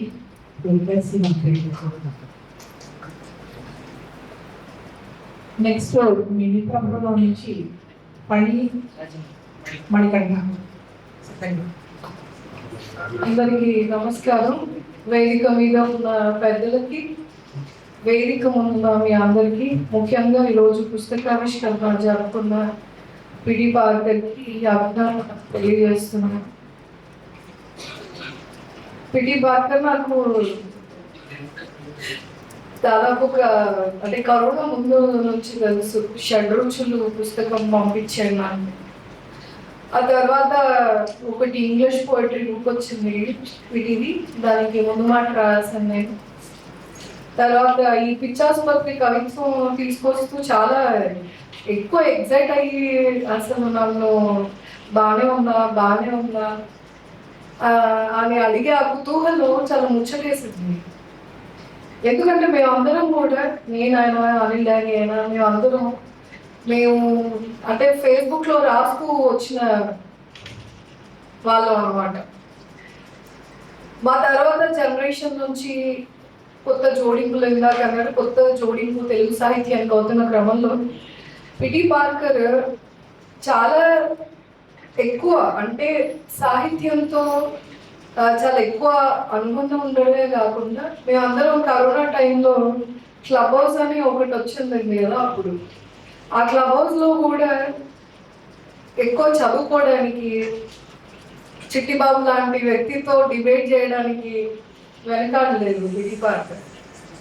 అంటే అప్పటికి ఇంకొక 5 ఏళ్ళు చిన్నోడే అయినా కూడా ఒక ధైర్యం ఉంటుంది కదా, అంటే చదివినప్పుడు వచ్చే సాధికారు, అంటే ఈ సబ్జెక్ట్ మీద నేను చాలా గట్టిగా మాట్లాడగలను అనేది, ఆ ధైర్యం ఎక్కువ పిడికి. ఇంకోటి ఏంటంటే ముక్కుసూటితనం చాలా ఎక్కువ. అందరూ కవిత్వం గురించి మాట్లాడారు కాబట్టి నేను కవి గురించి మాట్లాడతామని ముందే అలా. సో ఏంటంటే ఎవరైనా తప్పు చేశారనుకోండి, వాళ్ళ తొక్క తీసే వరకు వదిలిపెట్టాడు పిటి. ఆ ఎట్టి పరిస్థితుల్లో వాళ్ళతో ఒప్పిస్తాడు. ఆర్గ్యూ చేసైనా ఏది చేసైనా సరే ఇంకా మొత్తానికి వాళ్ళు ఒప్పుకోవాలి. వాడు ఎంత పెద్దోడా, ఏజ్లో హోదాలో ఎంత పెద్దోడా పట్టించుకోడు. తనకు తెలిసింది కరెక్ట్ అయితే, తన రీసెర్చ్ కరెక్ట్గా ఉంది అని తను నమ్మితే, ఎదుటోళ్ళుగా అయితే తప్పు మాట్లాడుతున్నాడు అని అంటే వాళ్ళకి ఎట్టి పరిస్థితుల్లో ఆ ఆర్గ్యుమెంట్ని, అంటే అది వాళ్ళు ఎలా చేస్తారు మరి ఇక్కడ, అంటే అకాడమిక్స్గానే కాదు చర్చ్లో అయినా సరే అలాగే ఉంటే వ్యక్తిత్వం అన్నమాట. ఇంకోటి ఎప్పుడు కూడా మేము మాట్లాడుకునేటప్పుడు మా అస్తిత్వాల గురించి మాట్లాడుకుంటాం. ఇప్పుడు నా పేరు మర్సీ మార్గరెట్. నేను చెప్తాను, నేను దళిత క్రైస్తవురాలు అని చెప్తాను, నా పేరు కూడా చెప్తుంది. అలాగే పిటి పార్కర్ కూడా మేము ఎప్పుడు మా ఐడెంటిటీస్ని మేము దాచుకోలేదు. మేము క్రైస్తవులం అనే చెప్తాం, మేము దళితులం అనే చెప్పుకుంటాం. ఆ ఐడెంటిటీస్ని దాటి ఎప్పుడు పోలే. సో నాకు ఈ అనుమానం కూడా కలిగింది. నేను మెర్సీ మార్గరెట్ అనే పేరుతో రాసేప్పుడే ఇంత గొడవగా జరుగుతూ ఉన్నప్పుడు ఈ తమ్ముడు కూడా ఏంది సొంత పేరుతో రాస్తున్నాడు, మరి ఎట్లా నిలబడగలుగుతాడా లేదా అని కొంచెం భయం వేసింది. కానీ ఇంతకుముందు అరసవల్లి కృష్ణ సార్ చెప్పినట్టు పిటి పార్కర్ చాలా మొండోడు. ఇందులో కూడా కవిత్వం ఉంది కదా, అంటే నేను పేరు చెప్పను కానీ ఒక బీజేపీ నాయకురాలు దళితుల ఇళ్లలోకి వెళ్ళి భోజనాలు చేయండి అని చెప్పి అన్నప్పుడు వెంటనే ఆ క్లిప్పింగ్ నాకు పంపించాడు పిటి. ఇట్లా మాట్లాడతారు వీళ్ళు, మా ఇళ్ళకి వచ్చి భోజనం చేయడం అనేది వీళ్ళకి అంత పెద్ద గొప్ప విషయం అని. ఆ దానికి సంబంధించి ఇందులో ఒక పోయం కూడా ఉంది. అట్లా ప్రతి సమస్య మీద తనదైన ఒక ఆలోచన, ఒక దృక్పథాన్ని లేదా లోతుగా ఆ విషయాన్ని అనలైజ్ చేయడం అనేది పిటి పార్కర్ గ్రాఫ్ లో అంటే గమనిస్తూ వస్తాం అన్నమాట. ఇప్పుడు నేనైనా పిటి పార్కర్ అయినా నేను ఎందుకు చెప్తున్నా అంటే మా ఇద్దరిది కూడా చాలా స్ట్రాంగ్ క్రిస్టియన్ బ్యాక్గ్రౌండ్, పెరిగింది బ్రాటప్ అంతా కూడా క్రైస్తవ మూలాలు. వాళ్ళ ఇంట్లో కూడా అంతే, ఉదయం లేస్తే ప్రార్థన నుంచి సాయంత్రం దాకా ఆంటీ అంకుల్ కూడా అంతే ప్రేయర్ఫుల్. సో కోరిలేట్ చేసుకున్నప్పుడు మా ఇద్దరం కూడా నాకు అదే అనిపించింది. ఏమనంటే పిటి పార్కర్ను ఒక 6-7 ఏళ్ల క్రితం చూసినప్పుడు ఎలాగైతే నేను ఆ మూలాల నుంచి ఒక సెక్యులర్ ఇటువైపుగా సమాజాన్ని చూడాల్సి వచ్చినప్పుడు ఎలాగైతే ఒక ప్రాక్టికల్ క్రిస్టియానిటీ గురించి మాట్లాడతాము, ఆ విషయానికి వచ్చేప్పటికీ పిటి చాలా ఇంత చిన్న ఏజ్లో నాకు అది తెలియడానికి దాదాపు నాకు 32-33 ఏళ్ళు వచ్చిన తర్వాత కానీ నేను అటువైపుగా నేను ఆలోచించలేకపోయాను. కానీ పిటి ఇంత చిన్నప్పుడే అంటే మతాన్ని ఆధ్యాత్మికతను వేరు చేసి చూస్తూ సామాజిక బాధ్యతల పట్ల సమస్యల పట్ల ఎలా స్పందించాలి అనే విషయం మీద ఒక అవగాహనని పెంచుకున్న పరిణతి ఏదైతే ఉందో అది చాలా ఆశ్చర్యపరుస్తూ ఉంటున్నాను. తర్వాత ఈ కవిత్వం రాయటం అనేది చాలా మందికి అంటే ఈ మధ్యకాలంలో చాలా ఈజీ అయిపోయింది. ఇన్స్టాగ్రామ్లో ఒక 4-5 లైన్స్ రాసి పోయట్ అని పెట్టుకోవడం, రైటర్ అని పెట్టుకోవడం, ఆథర్ అని పెట్టుకోవడం అనేది చాలా సులువైనటువంటి విషయం. కానీ పిటి రాయడం మొదలు పెట్టడమే కథలతో మొదలు పెట్టాడు. అది వదిలేస్తే వ్యాసాలు, ఆర్టికల్స్ కూడా చాలా అద్భుతంగా రాస్తాడు. అకాడమిక్ ఆర్టికల్స్ అంటే ఇప్పుడైతే ఏ వచ్చింది కానీ ఏ కన్నా ముందే రీసెర్చ్ చేయడంలో చాలా దిట్ట. ఏ విషయం అయినా సరే కూర్చొని ఒక రీసెర్చ్ పేపర్ రాయాలంటే ఎంత టైం స్పెండ్ చేయొచ్చు, ఎన్ని పుస్తకాలు చదవచ్చు, అంత చెప్పగలిగేటువంటి వ్యక్తి. ఇన్ని రోజులు ఎందుకు అక్కడిక్కడ కనపడలేదు అని అంటే ఇదే ఏంటంటే ఒక క్రైస్తవ పెంపకంలో మాకు ఉండే ఒక అవరోధం ఒకటి ఉంటుంది. ఏమంటే సంఘాలు దాటి మా సమూహాలు దాటి మేము వేరే సమూహాల్లోకి కలవాలంటే చాలా అడ్డంకులు దాటుకొని పోవాల్సి వస్తుంది అన్నమాట. సో పిటి పార్కర్ కూడా ఈ మధ్య అంటే అట్లీస్ట్ ఒక స్టెప్ అంటే ఒక నక్షల్ని బ్రేక్ చేసుకొని ముందుకు రావడం వెనకాల చాలా ధైర్యమే చేయాలి. ఎందుకంటే మేము నిలబడితే ఇప్పుడు మతం వైపు నుంచి వాయిస్తారు మమ్మల్ని, కులం వైపు నుంచి వాయిస్తారు మమ్మల్ని. అంటే మేము ఎన్ని రకాలుగా ఫేస్ చేయాలో అన్ని రకాలుగా మామూలు కవుల కన్నా కూడా అన్ని అస్తిత్వాల్ని మోస్తూ తిరగాలి. సో ఈ కవిత్వంలో కూడా పిటి పార్కర్కి సంబంధించిన అస్తిత్వానికి అంటే ఆ అస్తిత్వానికి అలుగు గొడవ ఉంటుంది కదా, ఎగ్జిస్టెన్షియలిజం, నేను ఎక్కడ, నేను ఏంటి అనే ఏదైతే రభస ఒకటి జరుగుతూ ఉంటుంది లోపల, దానికి సంబంధించిన ప్రతి ప్రశ్నని పిటి కవిత్వం చేస్తున్నట్టుగా మనం చూస్తూ ఉంటాం.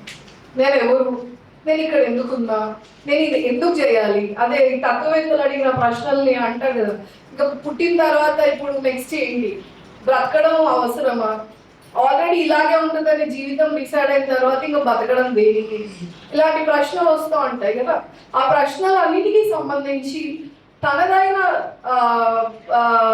స్టైల్లో ఒక రకంగా తను ఈ వయసులో తను ఎంత చూడగలడో, ఎంత ఆలోచించగలడో, ఎంతవరకు అర్థం చేసుకోగలడో, తన వయసున్న వాళ్ళతో ఉన్నప్పుడు తను ఏవైతే ఆలోచనని షేర్ చేసుకుంటాడో ఆ స్థాయికి సమానంగా అంతకు మించి తనదైనటువంటి దృక్పథంతో చూసి రాస్తున్న కవిత్వాన్ని మనం ముందుంచాడు వీడి.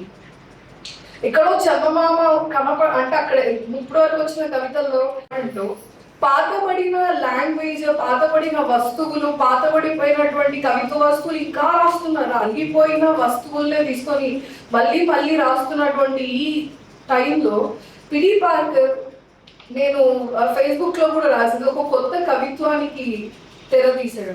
కొత్త జనరేషన్ అంటే మా తర్వాత వస్తున్న తరంలో ఒక కొత్త జనరేషన్ ఒక కొత్త కవిత్వం ఎలా రాయగలరో చూపించడానికి, ఒక కొత్త కవిత్వం ఏదో చూడండి ఇలా ఉంటుంది, మేము ఇప్పుడు రాస్తున్న ఈ జనరేషన్ రాస్తున్న వాళ్ళం ఇలా రాస్తాము అని చూపించడానికి పిడి పార్కర్ ఇది పిచ్చాసుపత్రిని మన ముందు ఉంచాడు. ఇందులో ఎంత టెక్నాలజికల్ గొడవలు ఉంటాయంటే, ఏఐతో ఉండే గొడవ, టెక్నాలజీతో ఉండే గొడవ, ఇంత ప్రెషర్ ఫీల్ అవుతున్నటువంటి యూత్, యంగ్ జనరేషన్ ఎలా ఆలోచిస్తారు, ఎలా తమ అస్తిత్వాన్ని కాపాడుకోగలరు, ఎలా నిలబడతారు అనే విషయాల్ని ఆయన పిచ్చాసుపత్రిలో మాట్లాడతాడు. మా ఉద్యోగాలు పోతున్నాయి, ఏఐ ఇది చేయదు అది చేయదు అని కాదు, అన్ని చేస్తుంది కదా, సరే మా ఇంటికి వచ్చి అంట్లు తోమని ఏఐని అంట్లు తోమనడం కానీ లేదా ఇంట్లో పనులన్నీ చేయలేదు కదా. సో అంటే ఆ సంఘర్షణ ఒకటి ఉండదు కదా ఈ ఆర్టిఫిషియల్ ఇంటెలిజెన్స్ ఉన్న ఈ టైంలో. సో అక్కడి నుంచి టెక్నాలజీలోనే పడి కొట్టుకుపోతున్న మనిషి ఎవడైతే ఉంటాడో వాడు ఎక్కడ పోయాడు అనేటువంటి బాధని వ్యక్తపరుస్తూ రాస్తాడు పిడి పార్కర్. నాకేమనిపించిందంటే ఇది పాపం అంటే ఒకసారి అనిపిస్తుంది ఇది నా గొడవ అని కాలేజీ అన్నట్టు ఇది పిడి పార్కర్ గొడవనే అని ఊరుకున్నావా అని అంటే ఇది కాదు. ఇది ఈ జనరేషన్ గొడవనా, ఈ జనరేషన్ అడుగుతున్న క్వశ్చన్సా, అది ఆలోచించాల్సిన విషయమే. పోనీ పిడి పార్కర్ తనతో తాను మాట్లాడుకుంటూ సమాజానికి క్వశ్చన్ చేస్తున్నాడా అని అంటే అది మీరు అందరూ చెప్పాలి. ఇంకెక్కువ మాట్లాడితే ఇప్పుడున్న జనరేషన్ అంతా కూడా నిజంగానే ఏదైనా ఒంటరితనం అనే పిచ్చితనంలోకి మనం వెళ్ళిపోతున్నావా, నెట్టివేయబడుతున్నావా? ఎందుకంటే ఒకప్పుడు నలుగురు కూర్చుంటే నలుగురు మాట్లాడుకునేవాళ్ళు కదా, కానీ ఇప్పుడు నలుగురు కూర్చుంటే ఫోన్లు చూసుకుంటున్నాం. మనమే కాకుండా పోతున్న ఈ సందర్భంలో ఎలాంటి పిచ్చాసుపత్రిలో ఉంటున్నాం. పిచ్చాసుపత్రి అనేది ఒక వ్యవస్థ అని లక్ష్మీ నరసయ్య సార్ అన్నారు. పిచ్చాసుపత్రి అంటే రకరకాల మనుషుల అంటే అరిస్టాటిల్ అన్నట్టు ఇప్పుడు రాశాడు కదా, ప్రతి అంటే ఒక ఆర్టిస్ట్ కి ఒక పిచ్చితనం ఉంటుంది అని. సో ఎలాంటి పిచ్చితనాన్ని మనం అంటే చూస్తుంటారు చుట్టుపక్కల, బయట నుంచి తన లోపల నుంచి సమాజాన్ని చూసేప్పుడు తన ఎదురున్న పిచ్చితనం కానీ, తన సమాజంలో తన ముందు కనబడుతున్నటువంటి వివిధ రకాలైన మనుషులు వాళ్ళ వ్యక్తిత్వాలకు అలసిపోయి విసుగొచ్చి ఇవన్నీ ఉంటాయి కదా, విసుగు అంతా కూడా ఎవరికి చెప్పుకోలేదు. పిటి పుస్తకం రాసేసాడు. ఎందుకు ఇది రాసావు, ఇంటికి వచ్చి ఇందాక ఆఫ్టర్నూన్ కూర్చొని అడుగుతానని ఇదెందుకు, ఈ కవిత ఎందుకు రాయాల్సి వచ్చింది, ఇదెందుకు రాయాల్సి వచ్చింది అని అంటే చెప్తా ఉన్నాడు. ఏదో వీళ్ళు ఇలా ఉండేవాళ్ళు, ఇక్కడ ఇది జరిగింది, అప్పుడు ఇలా జరిగింది అని. అలా అని ఒక ట్రెడిషనల్ వే ఆఫ్ రైటింగ్ ని చూస్ చేసుకోలేదు. ఫస్ట్ పిటికి ఇప్పుడు కూడా నాకు ఇప్పుడు కూడా లోపల ఆ క్వశ్చన్ ఉండే ఉంటుంది. ఇప్పుడు ఇది నేను కూడా ఫస్ట్ పుస్తకం వేసినప్పుడు అదే క్వశ్చన్ తో ఉండేది, అసలు నేను రాసింది కవిత్వమేనా అనే క్వశ్చన్. పిటి కూడా అదే అడుగుతా ఉండే, నేను రాసింది పర్వాలేదా అని కొంతమంది పేర్లు చెప్పి వాళ్ళలాగా ఉందా అని అడుగుతున్నాడు. అని ఇప్పుడు రాస్తున్నాడు. ఎవరిలాగా ఎప్పుడు ఎవరము రాయు, కాకపోతే స్పందించడం ముఖ్యం.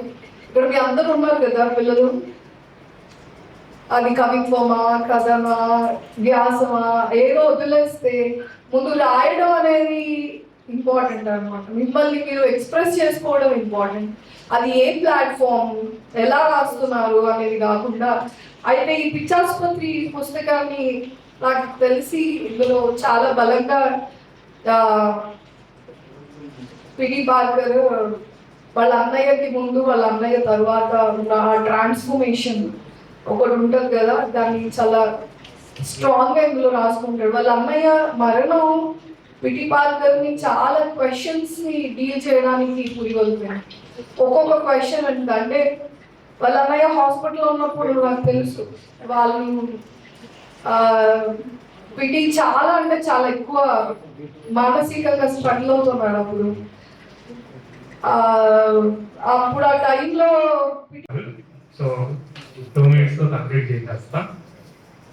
ఏంటంటే పిటి నెంబర్ స్పామ్ అని ఎట్లయితే వచ్చిందో, నేను ఎప్పుడు పిటికి కాల్ చేసినా కానీ కాల్ కలవదు.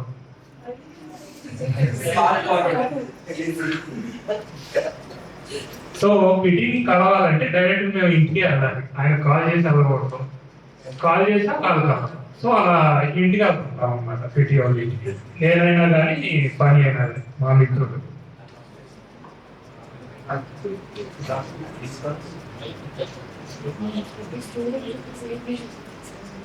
సో అలాంటిది పిటి మా ఫోన్ చేస్తాడు, మేము ఇంటికి వెళ్ళాలి డైరెక్ట్గా. ఎప్పుడో 2-3 నెలలకు ఒకసారి ఫోన్ చేస్తాడు ఏదైనా మాట్లాడాలన్నా. సరే అని చెప్పేసి ఒకరోజు ఫోన్ చేశాడు. చేసి మణికంఠ, నువ్వు నేను ఒక విషయం చెప్తాను, ఆ విషయం విన్న తర్వాత నన్ను తిట్టకూడదు అన్నాడు. తిట్టకూడదు అంటే ఏ విషయం అయినా ఉంటుంది ఏంటి అనుకున్నాను. విషయం ఏంటో చెప్పు ముందు అన్న. నువ్వు తిట్టకూడదు, తిట్టను అంటే నేను చెప్తాను అన్నాడు. సరే చెప్పు అన్న. అస్తిత్వం స్పెల్లింగ్ చెప్పవా అన్నాడు. అస్తిత్వం స్పెల్లింగ్ ఎందుకు వచ్చిందంటే ఈ పిచ్చాసుపత్రి థీమ్ మొత్తం అస్తిత్వమే. ఈ పిచ్చాసుపత్రి అనేది ఒక అస్తిత్వం ఇక్కడ. సో అస్తిత్వం స్పెల్లింగ్ ఎందుకు అడుగుతున్నావు నేను అన్నా. నువ్వు అన్నాను. ఏం లేదు, ఒక పుస్తకం రాస్తున్నాను, అస్తిత్వం స్పెల్లింగ్ చెప్పవా అన్నాడు.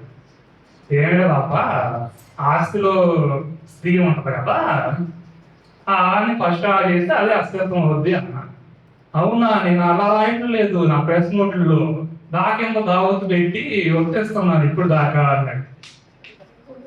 అది అస్తిత్వం అవుతాయా? అస్తిత్వం అవ్వదు. ఎంతకీ దాకింద ఒత్తు పెట్టి దాని మీనింగ్ ఏమవుతుందో తెలుసా?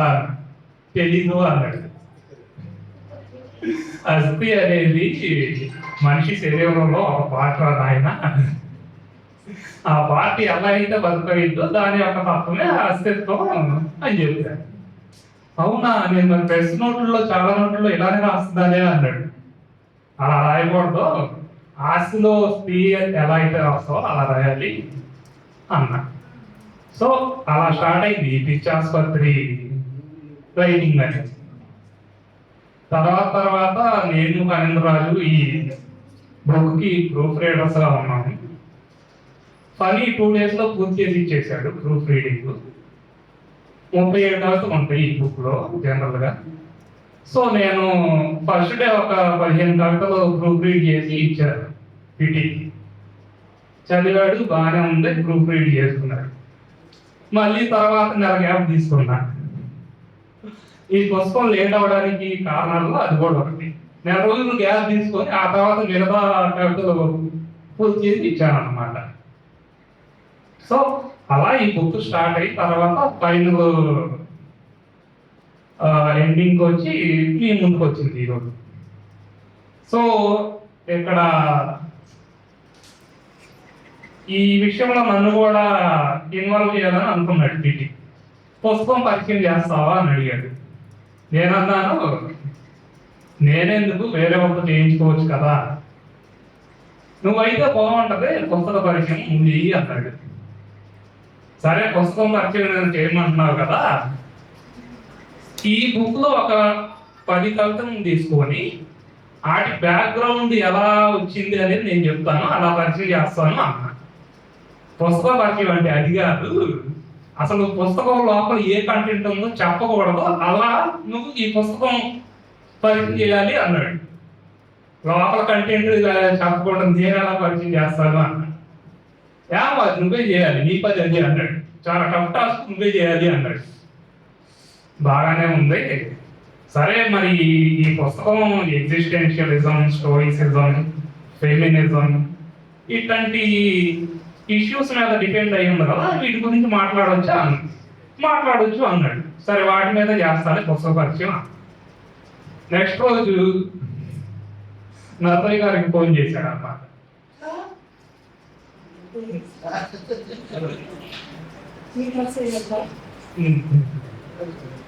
ఫోన్ చేసి ఆయన అన్నాడు, పుస్తక పరిచయం ఏంటి ఈ సభలో, ఇది బుక్ వచ్చాయి అన్న ఎన్ని సంవత్సరాలు అవుతుంది అని అడిగాడు.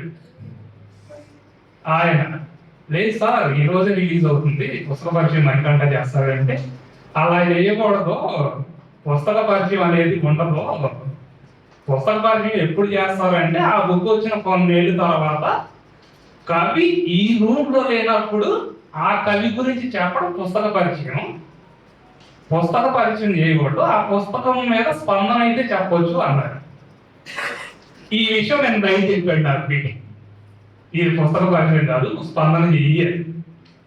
మరి అదే కదా నేను ఫస్ట్ చేసింది, ఈ పోయమ్స్ గురించి చెప్తాననే కదా అన్నాను, ఇప్పుడే స్పందన అంటున్నావు, మన పుస్తక పరిచయం అంటున్నావు, ఇప్పుడు నేనేం చేయాలి అన్నా.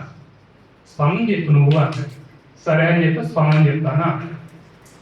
సో ఏంటంటే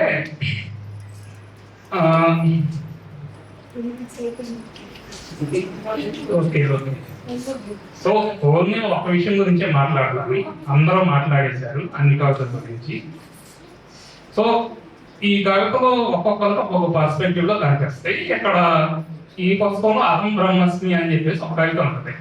అదేంటంటే నీ అహం ఏదైతే ఉంటుందో అది నిన్ను, నీ ఇండివిజువాలిటీ నుంచి నిన్ను దూరం చేస్తుంది, అది నిన్ను వెంటాడుద్ది అని చెప్పేసి ఒక కవిత. ఆ అహం బ్రహ్మస్మి అనేది ఒక సైకలాజికల్ పర్స్పెక్టివ్ లో నాకు కనిపించింది. జీన్ లాకాన్ అండ్ బుద్ధ అని చెప్పేసి ఇద్దరు ఉంటారు. బుద్ధ అనేది బుద్ధిజం ఫిలాసఫీ చెప్పిన ఆయన. లాకాన్ అనేవాడు ఫ్రెంచ్ సైకో అనలిస్ట్, సైకియాట్రిస్ట్. వాళ్ళిద్దరు ఈ మధ్య కాలంలో చదువుతున్నాను నేను. వాళ్ళిద్దరు నాకు దీంట్లో కనిపించారు. అది ఇక్కడ మెయిన్ పాయింట్ ఈ పుస్తకంలో నేను గమనించాను. అప్పుడు ఎప్పుడో షెడ్యూల్ రాసాము ఒక 5 years బ్యాక్. తర్వాత పిటి కొన్ని బుక్స్ రాశాడు. ఆ తర్వాత దీనికి ప్రూఫ్ రీడ్ చేయమన్నాడు. ఇంతకు ముందు రాసిన పుస్తకాన్ని నేనైతే ప్రూఫ్ రీడ్ చేయలేదు, పని పిటి ఇద్దరు కలిసి ప్రూఫ్ రీడ్ చేస్తూ ఉండేవాడు. ఈ పుస్తకానికి నేను ఇద్దరం కలిసి ప్రూఫ్ రీడ్ చేశాను. సో ఈ పుస్తకం నేను చదివిన తర్వాత నేను కొత్తగా వెతుక్కున్న విషయాలు, లాకాన్ బుద్ధ అనేవాళ్ళు నా లైఫ్లో నాకు మార్గదర్శకులు, సైకాలజీలో కానీ రిలీజియన్లో కానీ. వీళ్ళెందరూ నాకు ఆ అహం బ్రహ్మస్మి అనే చాప్టర్లో కనపడ్డారు. Thank you. సారీ ఇలా మైక్ తీసుకున్నప్పుడు నేను ఎక్కువ మాట్లాడను. ప్రణాళిక చాలా మందికి తెలుసు, నేను ఎవరో తెలుసు. మీకు తెలియని ఈరోజు కొత్త సీక్రెట్ చెప్తాను, అండ్ మీకు కూడా తెలియని ఒక పార్కర్ గురించి ఒక సీక్రెట్ చెప్తాను. నేను పార్కర్ ఫ్రెండ్ని, నా పేరు హమీద్, అండ్ ఇద్దరం ఒక కంపెనీ కూడా ఎస్టాబ్లిష్ చేశాను. సో 2 విషయాలు ఏంటంటే, ఫస్ట్ విషయం ఏంటంటే మీ అందరికీ తెలుగు రచయితగా, తెలుగు గురించి, తెలుగు నెక్స్ట్ జనరేషన్లో తెలుగు రచయితగా మీరు చాలా ఎదుగుతారని చెప్పి మీరు అలాగే ఆశిస్తారు. తెలుగు గురించి అది చెప్పట్లేదు, నాకు తెలియదు, అదైతే చెప్పాల్సిందే.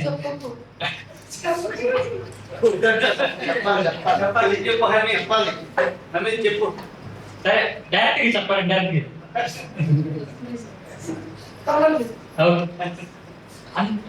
నేను ఇప్పుడు దాకా చూసిన వాళ్ళలో అందరికంటే తెలుగు భాష గురించి ఎక్కువ క్రిటిసిజం చేసిన పాట.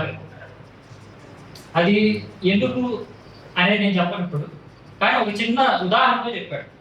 ఆ ఉదాహరణ ఇప్పటికీ నన్ను బోధ చేస్తూనే ఉంటుంది. చాలా లాంగ్వేజెస్లో జెండర్ బ్యాస్ సంబంధించి దానికి జెండర్ సంబంధించి సఫిక్సెస్ ఉంటాయి. ఇప్పుడు ఒక వస్తువు గురించి అయినా, ఒక హీ అయినా, షీ అయినా, ఇట్ అయినా, ఇట్లా ప్రొనౌన్స్ ఉంటాయి కదా. అలా తెలుగులో మనం చూసుకుంటే ఒక వస్తువుకి, స్త్రీకి, రెండింటికి ఒకటే సఫిక్స్ వాడతామని చెప్పి ఫస్ట్ టైం చెప్పాడు అన్నమాట. పంది కింద పడింది, స్త్రీ విషయంలో కూడా కింద పడింది అంట. కానీ మగవాడికి వచ్చేసరికి ఏమో కింద పడ్డాడు అంట. ఇది చెప్పినప్పుడు అప్పుడు అనిపించింది నాకు, ఈ ఆలోచన ఇలా ఎందుకు రాలేదా ఇప్పుడు. ఇలా ఇలా ప్రతి లాంగ్వేజ్ లో లిటరరీగా ఎవాల్వ్ అవుతూ ఉంటుంది. అవుతున్న కొద్ది అది సర్వైవ్ అవుతుంది అని చెప్పి అప్పుడు చెప్పడం జరిగింది. అలా చెప్పిన వెంటనే నేను ప్రతిసారి తెలుగు ఎక్కడ విన్నా సరే నేను లోపల వెతుకుతూ ఉంటాను. సో ఇలా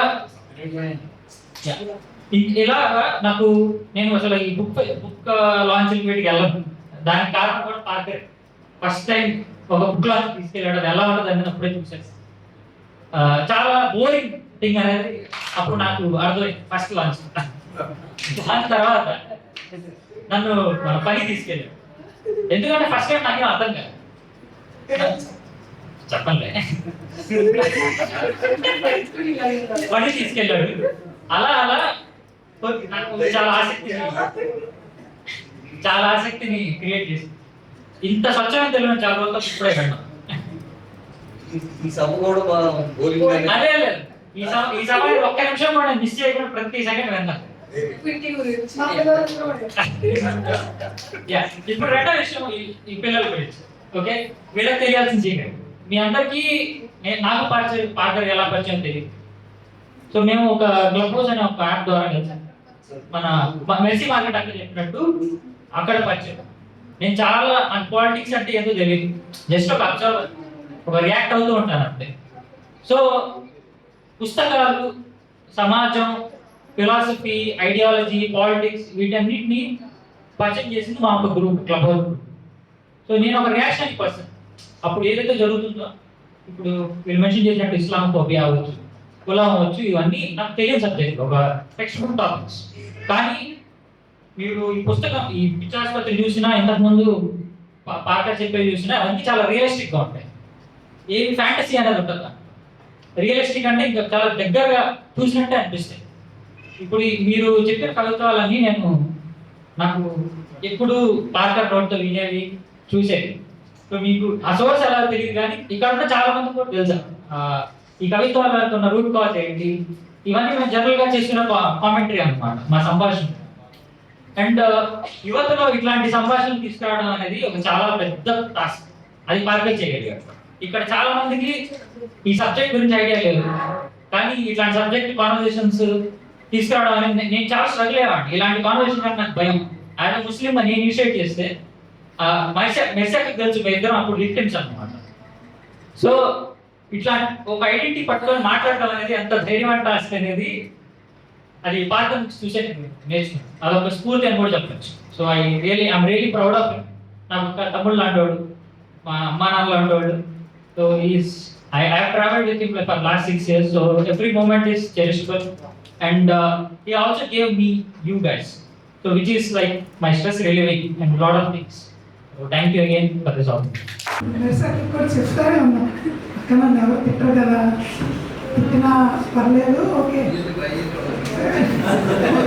అనిల్ డాడీ అన్న మీరు బుక్ ఇచ్చినప్పుడు అన్నయ్య అంటే తిట్టాను, కాకపోతే మరి హార్ష్గా వద్దు, తిట్టు అని చెప్పాను. సో వాళ్ళు ఒక్కరు కూడా కనీసం ఆమెను చూడటానికి కూడా రాలేదు. దాని కారణాలు ఏమో మాకు ఇప్పటికీ అర్థం కాదు. కాకపోతే ఆ రోజు నాతో ఉన్నది ఈ ఎస్జే ఫౌండ్ చేసిన బాల, వాళ్ళతో పాటు నాకు ఇప్పటికీ అంటే నా మరో ప్రాణం అని చెప్పొచ్చు, పని అని అవి. వీళ్ళు ముగ్గురే ఆ రోజు నాతో పాటు ఉండి టెంట్లో వేసే దగ్గర నుంచి సమాధి కార్యక్రమం చేసే వరకు నాతోనే ఉన్నారు.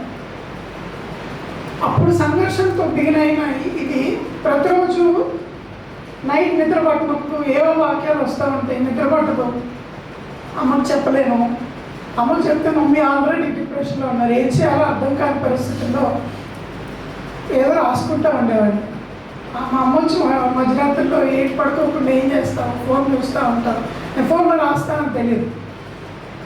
అట్లా రాస్తూ ఇది ఒక పుస్తకంగా వేయాలన్న ఆలోచన అసలు బేసిక్గా లేదు. అది రాసుకొని అట్లా పక్కన పెట్టుకునేవాడిని. ఎప్పుడన్నా బాధగా అనిపించినప్పుడు తీసి చదివేవాడిని.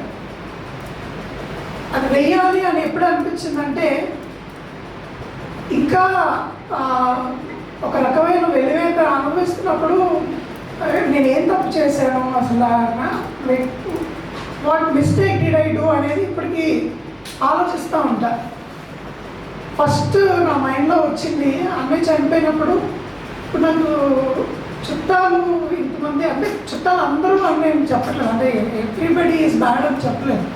నా క్లోజ్ ఎయిడ్స్ బోత్ సైడ్స్ వాళ్ళు ఉన్నారు అనుకున్న వాళ్ళు ఎవరు ప్రత్యక్షం అవ్వలేదు. కానీ ఆ రోజు వచ్చిన వాళ్ళు ఇక్కడ ఒక మెర్సీ మార్కెట్ అక్కను ఫస్ట్ టైం నేను ప్రత్యక్షంగా చూసింది కూడా ఆ రోజు ఆ పరిస్థితుల్లో చూస్తారని నేను ఎప్పుడూ ఊహించలేదు.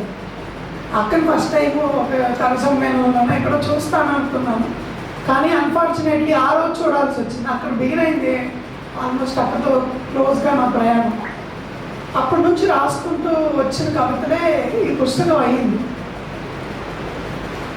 ఆ డిసోసియేషన్ ఏదైతే ఉందో ఆ క్వశ్చన్స్ అన్నీ ఈ పుస్తకంలో రాసి ఉంచాను.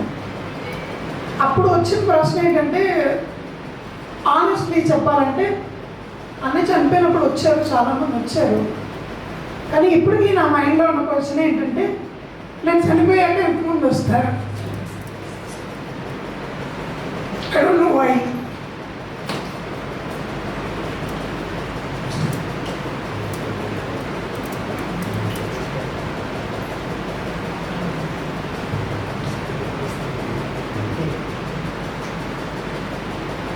ఈ కొన్నిసార్లు బాధలాగా రాదు. నాకున్న ఏంటంటే బాధ సెటైర్ లాగా వస్తుంది బయటికి. ఏమైనా చెప్పాలంటే డైరెక్ట్గా డైరెక్ట్గా చెప్పలేను కాబట్టి అది కొంచెం సెటైరికల్గా ఫన్ లాగా చెప్తా వస్తా. చూసేవాళ్ళు వీడేంటి దీని మీద కూడా ఫన్ చేస్తాడు అన్నట్లు అనిపించేటట్లు ఉంటుంది. కానీ అది ఒక్కొక్కసారి బాధ కూడా వ్యంగ్యంలా బయటకు వస్తుందని ఇది రాసిన తర్వాత నాకు అర్థమైంది. అంటే నేను వాక్యం చదివిన తర్వాత చదువుతుంటే ఏంటి నన్ను నేను వెక్కిరించుకున్నానా అన్న డౌట్ వస్తూ ఉంటుంది. నా స్టూడెంట్స్ కూడా ఎప్పుడు నన్ను అడిగే క్వశ్చన్ ఏంటంటే, సార్ మీకు దేంట్లో మంచి కనపడదా, ప్రతిదాన్ని ఎందుకు క్రిటిసైజ్ చేస్తూ ఉంటారు అని చెప్తూ ఉంటారు. But I don't know why. అంటే నాకు ADHD వల్ల ఏంటో తెలియదు. కానీ దాని నుంచి అక్కడ టిష్యూ పేపర్ కనపడుతూ ఉన్నది, ఎప్పుడు తీయాలన్నా ఎప్పుడు టెన్షను అది జరుగుతూ ఉంది.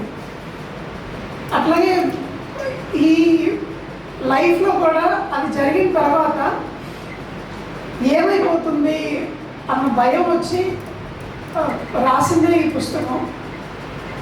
యాక్చువల్ చాలా మాట్లాడాలని అనిపించింది, కానీ ఏం మాట్లాడాలో కూడా నాకు బేసికలీ అర్థం కావట్లేదు. Firstly big thanks. అసలు ఈ రూమ్ సమయమైనా వస్తారో లేదో, నాకు మిత్రులు ఆత్మీయులు ఉన్నారో లేదో అనే ప్రశ్న మైండ్లో ఉంది. కానీ ఈరోజు చాలు, నాకంటే కొంతమంది ఉన్నారు అన్న భరోసా అయితే నాకు ఈరోజు వచ్చింది.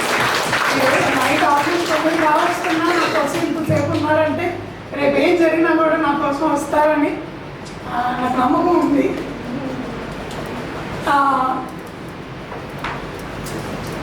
ఆఖరిగా ఇంకంటే ఇంకెక్కువ ఏం చెప్పదలుచుకోలేదు. అంటే చాలా నవ్వుతూ మాట్లాడదాం అనుకున్నా కానీ but I don't know why. నేను ఒక కవిత చదివి ముగిస్తాను. ఈ పుస్తకంలో ఒక కవిత చదివి ముగిస్తాను. అంటే ఐఎమ్ నాట్ బీయింగ్ పెసిమిస్టిక్, అంటే ఏదో చెడు జరుగుద్ది అని చెప్పట్లేదులే. కానీ but I don't know, sometimes it feels and it hurts a lot. It comes from a very personal personal thing. So sometimes being sad is also fine అనేది నేను నేర్చుకున్నాను. So sometimes sadness is not bad. Sadness is also something to vent out our expression. So చివరిగా నేను చదివే కవిత నేను చచ్చిపోయాక ఏం చేయాలి అనే కవిత శీర్షిక. నేను చచ్చిపోయాక ఏం చేయాలి? చచ్చిపోవడమా? అసలు నేను ఎప్పుడైనా బతికున్నానా? ఉదయం అలారం మోగగానే ప్రాణం లేని కళ్ళతో పరిగెత్తినప్పుడా నేను బతుకున్నది? అది మెలకువ కాదు, ఆగిపోయిన యంత్రానికి ఇచ్చిన కరెంట్ షాక్. నెల తిరగక ముందే నా మాంసాన్ని కోసి ఈఎంఐ రాబందులకు విసిరేసినప్పుడా? లోపల అసహ్యంతో పేగులు మెలితిరుగుతున్న లోకం కోసం, లాభం కోసం పళ్ళు ఇక్కిలించినప్పుడా? చెప్పండి, అసలు నేను ఎప్పుడైనా బతుకున్నానా? నాకు నేనుగా ఒక కళ కందామనుకుంటే దానికి ప్రాక్టికల్ కాదు అని బోర్డు తగిలించి పాతి పెట్టారు. నాకు నచ్చినట్టు ఒక్కసారి గట్టిగా ఏడుద్దామంటే మగవాడివేనా అంటూ కన్నీళ్లను గొంతులోనే ఉరితీశారు. నా ఊపిరితిత్తులు నిండుగా స్వచ్ఛమైన గాలిని పీల్చుకొని ఎన్ని యుగాలైందో. నా ఊపిరితిత్తులు నిండుగా స్వచ్ఛమైన గాలి పీల్చుకొని ఎన్ని యుగాలైందో. నేను రోజు పీల్చేది గాలి కాదు, నా చుట్టూ ఉన్న వాళ్ళ అంచనాల్ని, వాళ్ళ అవసరాల్ని. అసలు నన్ను ఈ లోకం బతకనిచ్చిందా? ఒక యంత్రం చక్రం ఆగిపోకుండా ఉండడానికి గ్రీజు రాసినట్టు నేను మీ పనులకు వాడుకోబడటానికి, ఉదయం లేచి పరిగెత్తడానికి మాత్రమే నాకు బతుకు పోశారు. నా దేహాన్ని అద్దె సైకిల్లా తొక్కిపారేశారు. నా శవం చుట్టూ చేరి మొసలి కన్నీరు కార్చకండి. చచ్చాక నన్ను పూడ్చాలో కాల్చాలో అని మీటింగ్ పెట్టుకోకండి. బతుకున్నాను నన్ను ఎలాగో ముక్కలు ముక్కలు నరికేశారుగా. బతుకుండగా నన్ను ఒక మనిషిలా చూడని మీరు ఇప్పుడు నా శవం మీద పూలు జలకండి. నాకు ఊపిరాడదు, నా జీవితాన్ని ఎలాగూ బతకనివ్వలేదు. కనీసం ఈ చావులో అయినా సరే లెట్ మీ లివ్. ఇది అమ్మ చనిపోయిన రోజు రాత్రి రాసుకున్న కవిత. ఆ రోజు అదంతా చూసిన తర్వాత రాత్రి రాసుకున్న ఈ కవిత మీ అందరూ చదివి వినిపించాను. First of all my big thanks. నేను జనరల్గా అందరూ బీటెక్ ఇది అది అది చదువుతున్న ఎవరిలో నేను మా అమ్మ దగ్గరికి వెళ్ళి BA చదువుతాను అంటే ప్రపంచం అంతా BA చదివి ఏం చేస్తావు, బయట అడుగుతుంటావా, అది దేనికి పనికిరాదు అని 99.9% చెప్పినా కూడా మా అమ్మ నాన్న నన్ను సరే పర్లేదు, okay you take the call అన్నారు. ఇప్పుడు వాళ్ళని ప్రౌడ్ చేశాననే అనుకుంటున్నాను. So it's not just a book for me, it's my agony, it's my expression, you know, it's basically what I breathe. I put it in this book. Next book మరి ఇంత గట్టిగా రాయగలనో లేదో నాకు తెలియదు కానీ బట్ దిస్ ఈజ్ వెరీ రా. ఇక్కడ చెప్పినట్టు first book Shadruchulu it's very juvenile kind of attempt. అనిలాని అన్న మెసేజ్ మెయిల్ పెట్టిన కొన్ని సంవత్సరాలకు నేను చూశాను. తర్వాత అన్నిటితో చెప్పాను, అన్న ఇట్లా నేను సంవత్సరం తర్వాత చూశాను అని చెప్పాను.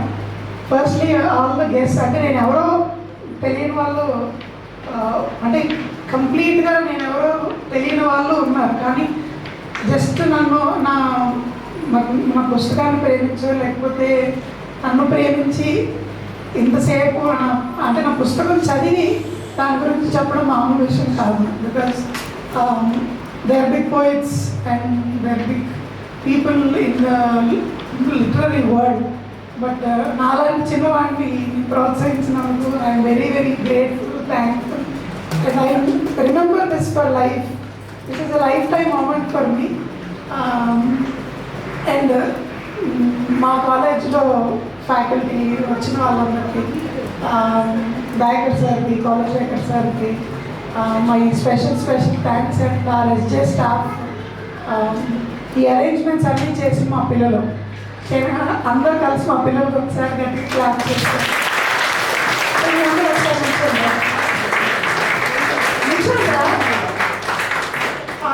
మ్యాజిక్ యూత్ వీళ్ళందరూ ఈరోజు ఈ కార్యక్రమం కావడానికి వర్క్ చేసేవాళ్ళు. Thank you so much. ప్రతి విషయంలో అండ్ మోస్ట్ ఇంపార్టెంట్లీ ఈ బుక్ హైదరాబాద్ వచ్చిన తర్వాత హైదరాబాద్ నుంచి మోసుకొచ్చి పార్సల్ వేసిన మా Uday Dinesh especially hearty thank you. And also మా చర్చ్ వాళ్ళు. And most importantly, my church is another place that I feel like home. Not the place, but the people. So now got chala mandi unnaru. So thank you very much. ఈ పుస్తకం actually బయట పెడతాము. పుస్తకం ₹100 మాత్రమే. లేదు తక్కువ కావాలంటే చెప్పండి. ఎందుకంటే ఖచ్చితంగా ఈ పుస్తకం కొనాలి అని ఎప్పుడు తెలిసిందంటే బుక్ ఎగ్జిబిషన్లో నేను ఒకసారి వెళ్ళి కూర్చున్నప్పుడు పుస్తకాలు పంచాను. అప్పుడు మహాప్రస్థానము ఏదో పుస్తకం ఫ్రీగా పంచితే చాలామంది ఆ పుస్తకాన్ని టేబుల్ మీద పెట్టి చైర్లో పెట్టేసి వెళ్ళిపోయారు. నేను అవన్నీ ఏరుకొచ్చి మా పిల్లలకి ఇచ్చాను ఆ రోజు. సో పుస్తకం విలువ తెలియాలంటే ఖచ్చితంగా కొనడం మాత్రమే. అంటే ఇది వ్యాపారం కాదు, కానీ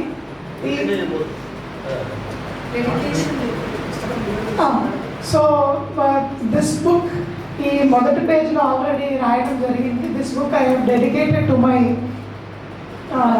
గ్రాండ్ మదర్, మై అమ్మమ్మ అండ్ అన్న. Because I am because they were. వాళ్ళు లేకపోతే లైక్ నాకు ఈ బుక్ సెట్టింగ్ కానీ డిజైనింగ్ కానీ అన్నీ నేర్పింది మా అన్నయ్య. నాకు ఇంత తెలుగు రావడానికి కారణం అమ్మమ్మ. సో అమ్మమ్మ తెలుగు ఇచ్చారు.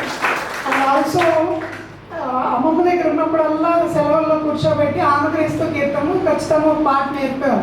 ఆంధ్రక్రైస్తవ కీర్తన పాటల కంటే కింద డెఫినేషన్స్ ఉంటాయి కదా, ఈచ్ పదానికి అర్థం అవి చదువుతా కూర్చునేవాడిని, అమ్మమ్మని అడిగేవాడిని. సో తెలుగు రావడానికి నాకు ముఖ్యమైన కారణం ఆంధ్రక్రైస్తవ కీర్తనలు పాటలు చదవడం. అది అంటే పాడటంతో పాటు చదవడం వల్ల అందుకే మా చర్చ్ ఫ్రెండ్స్ అందరూ నన్ను తిట్టుకుంటూ ఉంటారు. అంటే ఇది ఇలా పాడకూడదురా, ఇలా పాడాలి అంటే నువ్వు ఒకడు అన్నారు ఎప్పుడు ఒత్తులు బదులు అని చెప్తూ ఉంటారు. బట్ అమ్మమ్మ నాకు ఆ తెలుగు స్పృహ అనేది నేర్పింది. సో వితౌట్ అమ్మమ్మ I cannot even imagine that I would have learned this much of Telugu, and especially my mom and dad. అందరు వేసవి సెలవుల్లో టూర్లు తిప్పుతా ఉంటే mummy next year text books తీసుకొచ్చి 2 లెసన్లు కంప్లీట్ చేస్తేనే వేసవి సెలవులు అయిపోయినట్టు. సో మా అమ్మ చదువులు రాక్షసు అన్నమాట. So this today I'm here because of my mom. అంటే చిన్న లాస్ట్గా ఒక విషయం చెప్పి మా అమ్మ ఎంత కటువుగా ఉంటారు చదువులో అని చెప్తాను. ఫస్ట్ క్లాస్లో నాకు ఆస్మా వచ్చి హాస్పిటల్లో ఉన్నప్పుడు చేతికి సెలైన్ రైట్ హ్యాండ్కి సెలైన్ పెడితే ఫస్ట్ క్లాస్ అండి. అప్పుడు ఫైనల్ ఎగ్జామ్స్కి ఇంకా 2-3 డేస్ దూరంలో ఉంది, పర్లేదు ఇక మన రాయన అవసరం లేదు అనుకుంటే 3 రోజుల ముందు రైట్ హ్యాండ్ సెలైన్ తీసి లెఫ్ట్ హ్యాండ్ పెట్టించి వీళ్ళు exam రాయన్నారు. That is in the first class. So that strictness made me learn the language, learn what is culture and how education is very important. అంటే మన వాళ్ళు చదువుకోవాలరా అంటే ఈరోజు మా అన్నని నేను చదివించకపోయింటే మా అమ్మ వాళ్ళు చాలా స్థలాలు పొలాలు కొనుక్కొని ఉండేవాళ్ళేమో. But I have to thank my mom and dad for investing in me, for believing in me. And thank you so much for giving me this work. And finally, thank you everyone for being here till the last minute. And kindly buy the book and encourage me. మీరు పుస్తకం కొని నన్ను ఆశీర్వదించమని ప్రార్థన. Thank you.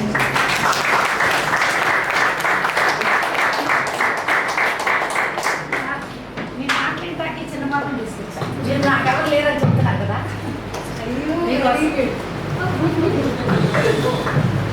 సరసమైన రుచులంటే సరసంగా ఉంటున్నాం కానీ రాగానే విరసంగా కనపడింది. సరే సరసం విరసం ఏదో రసం ఉంటుంది కదా అని అనుకుంటే చివరికి సీరియస్గా నీరసం వచ్చింది. పిటి పాపం పార్కర్ అని అన్నారు అందరూ. బాబు పాపం పార్కరా పీటీ పార్కరా? పీటీ పార్కర్ కదా. పిటి పార్కర్ మాత్రం కాదు, చాలా గొప్ప కవిత్వం రాశాడు. దీని గురించి మాట్లాడాల్సిన టైంలో మాట్లాడకపోతే దానికి విలువ లేదని మాట్లాడుతున్నా. అద్భుతమైనటువంటి కవిత్వం రాశాడు. పిచ్చివాళ్ళు రాకుండా మరో కొత్త పిచ్చివాడు ప్రవేశించినటువంటి ఈ సామ్రాజ్యం. చాలామంది పిచ్చివాళ్ళు ఉన్నారు ఇక్కడ దాకా కూర్చున్నందుకు కూడా, వాళ్ళకి ధన్యవాదాలు చెప్తూ ఇందులో 2 వాక్యాలు నేను ఆయన రాసిన ఉటంకించి,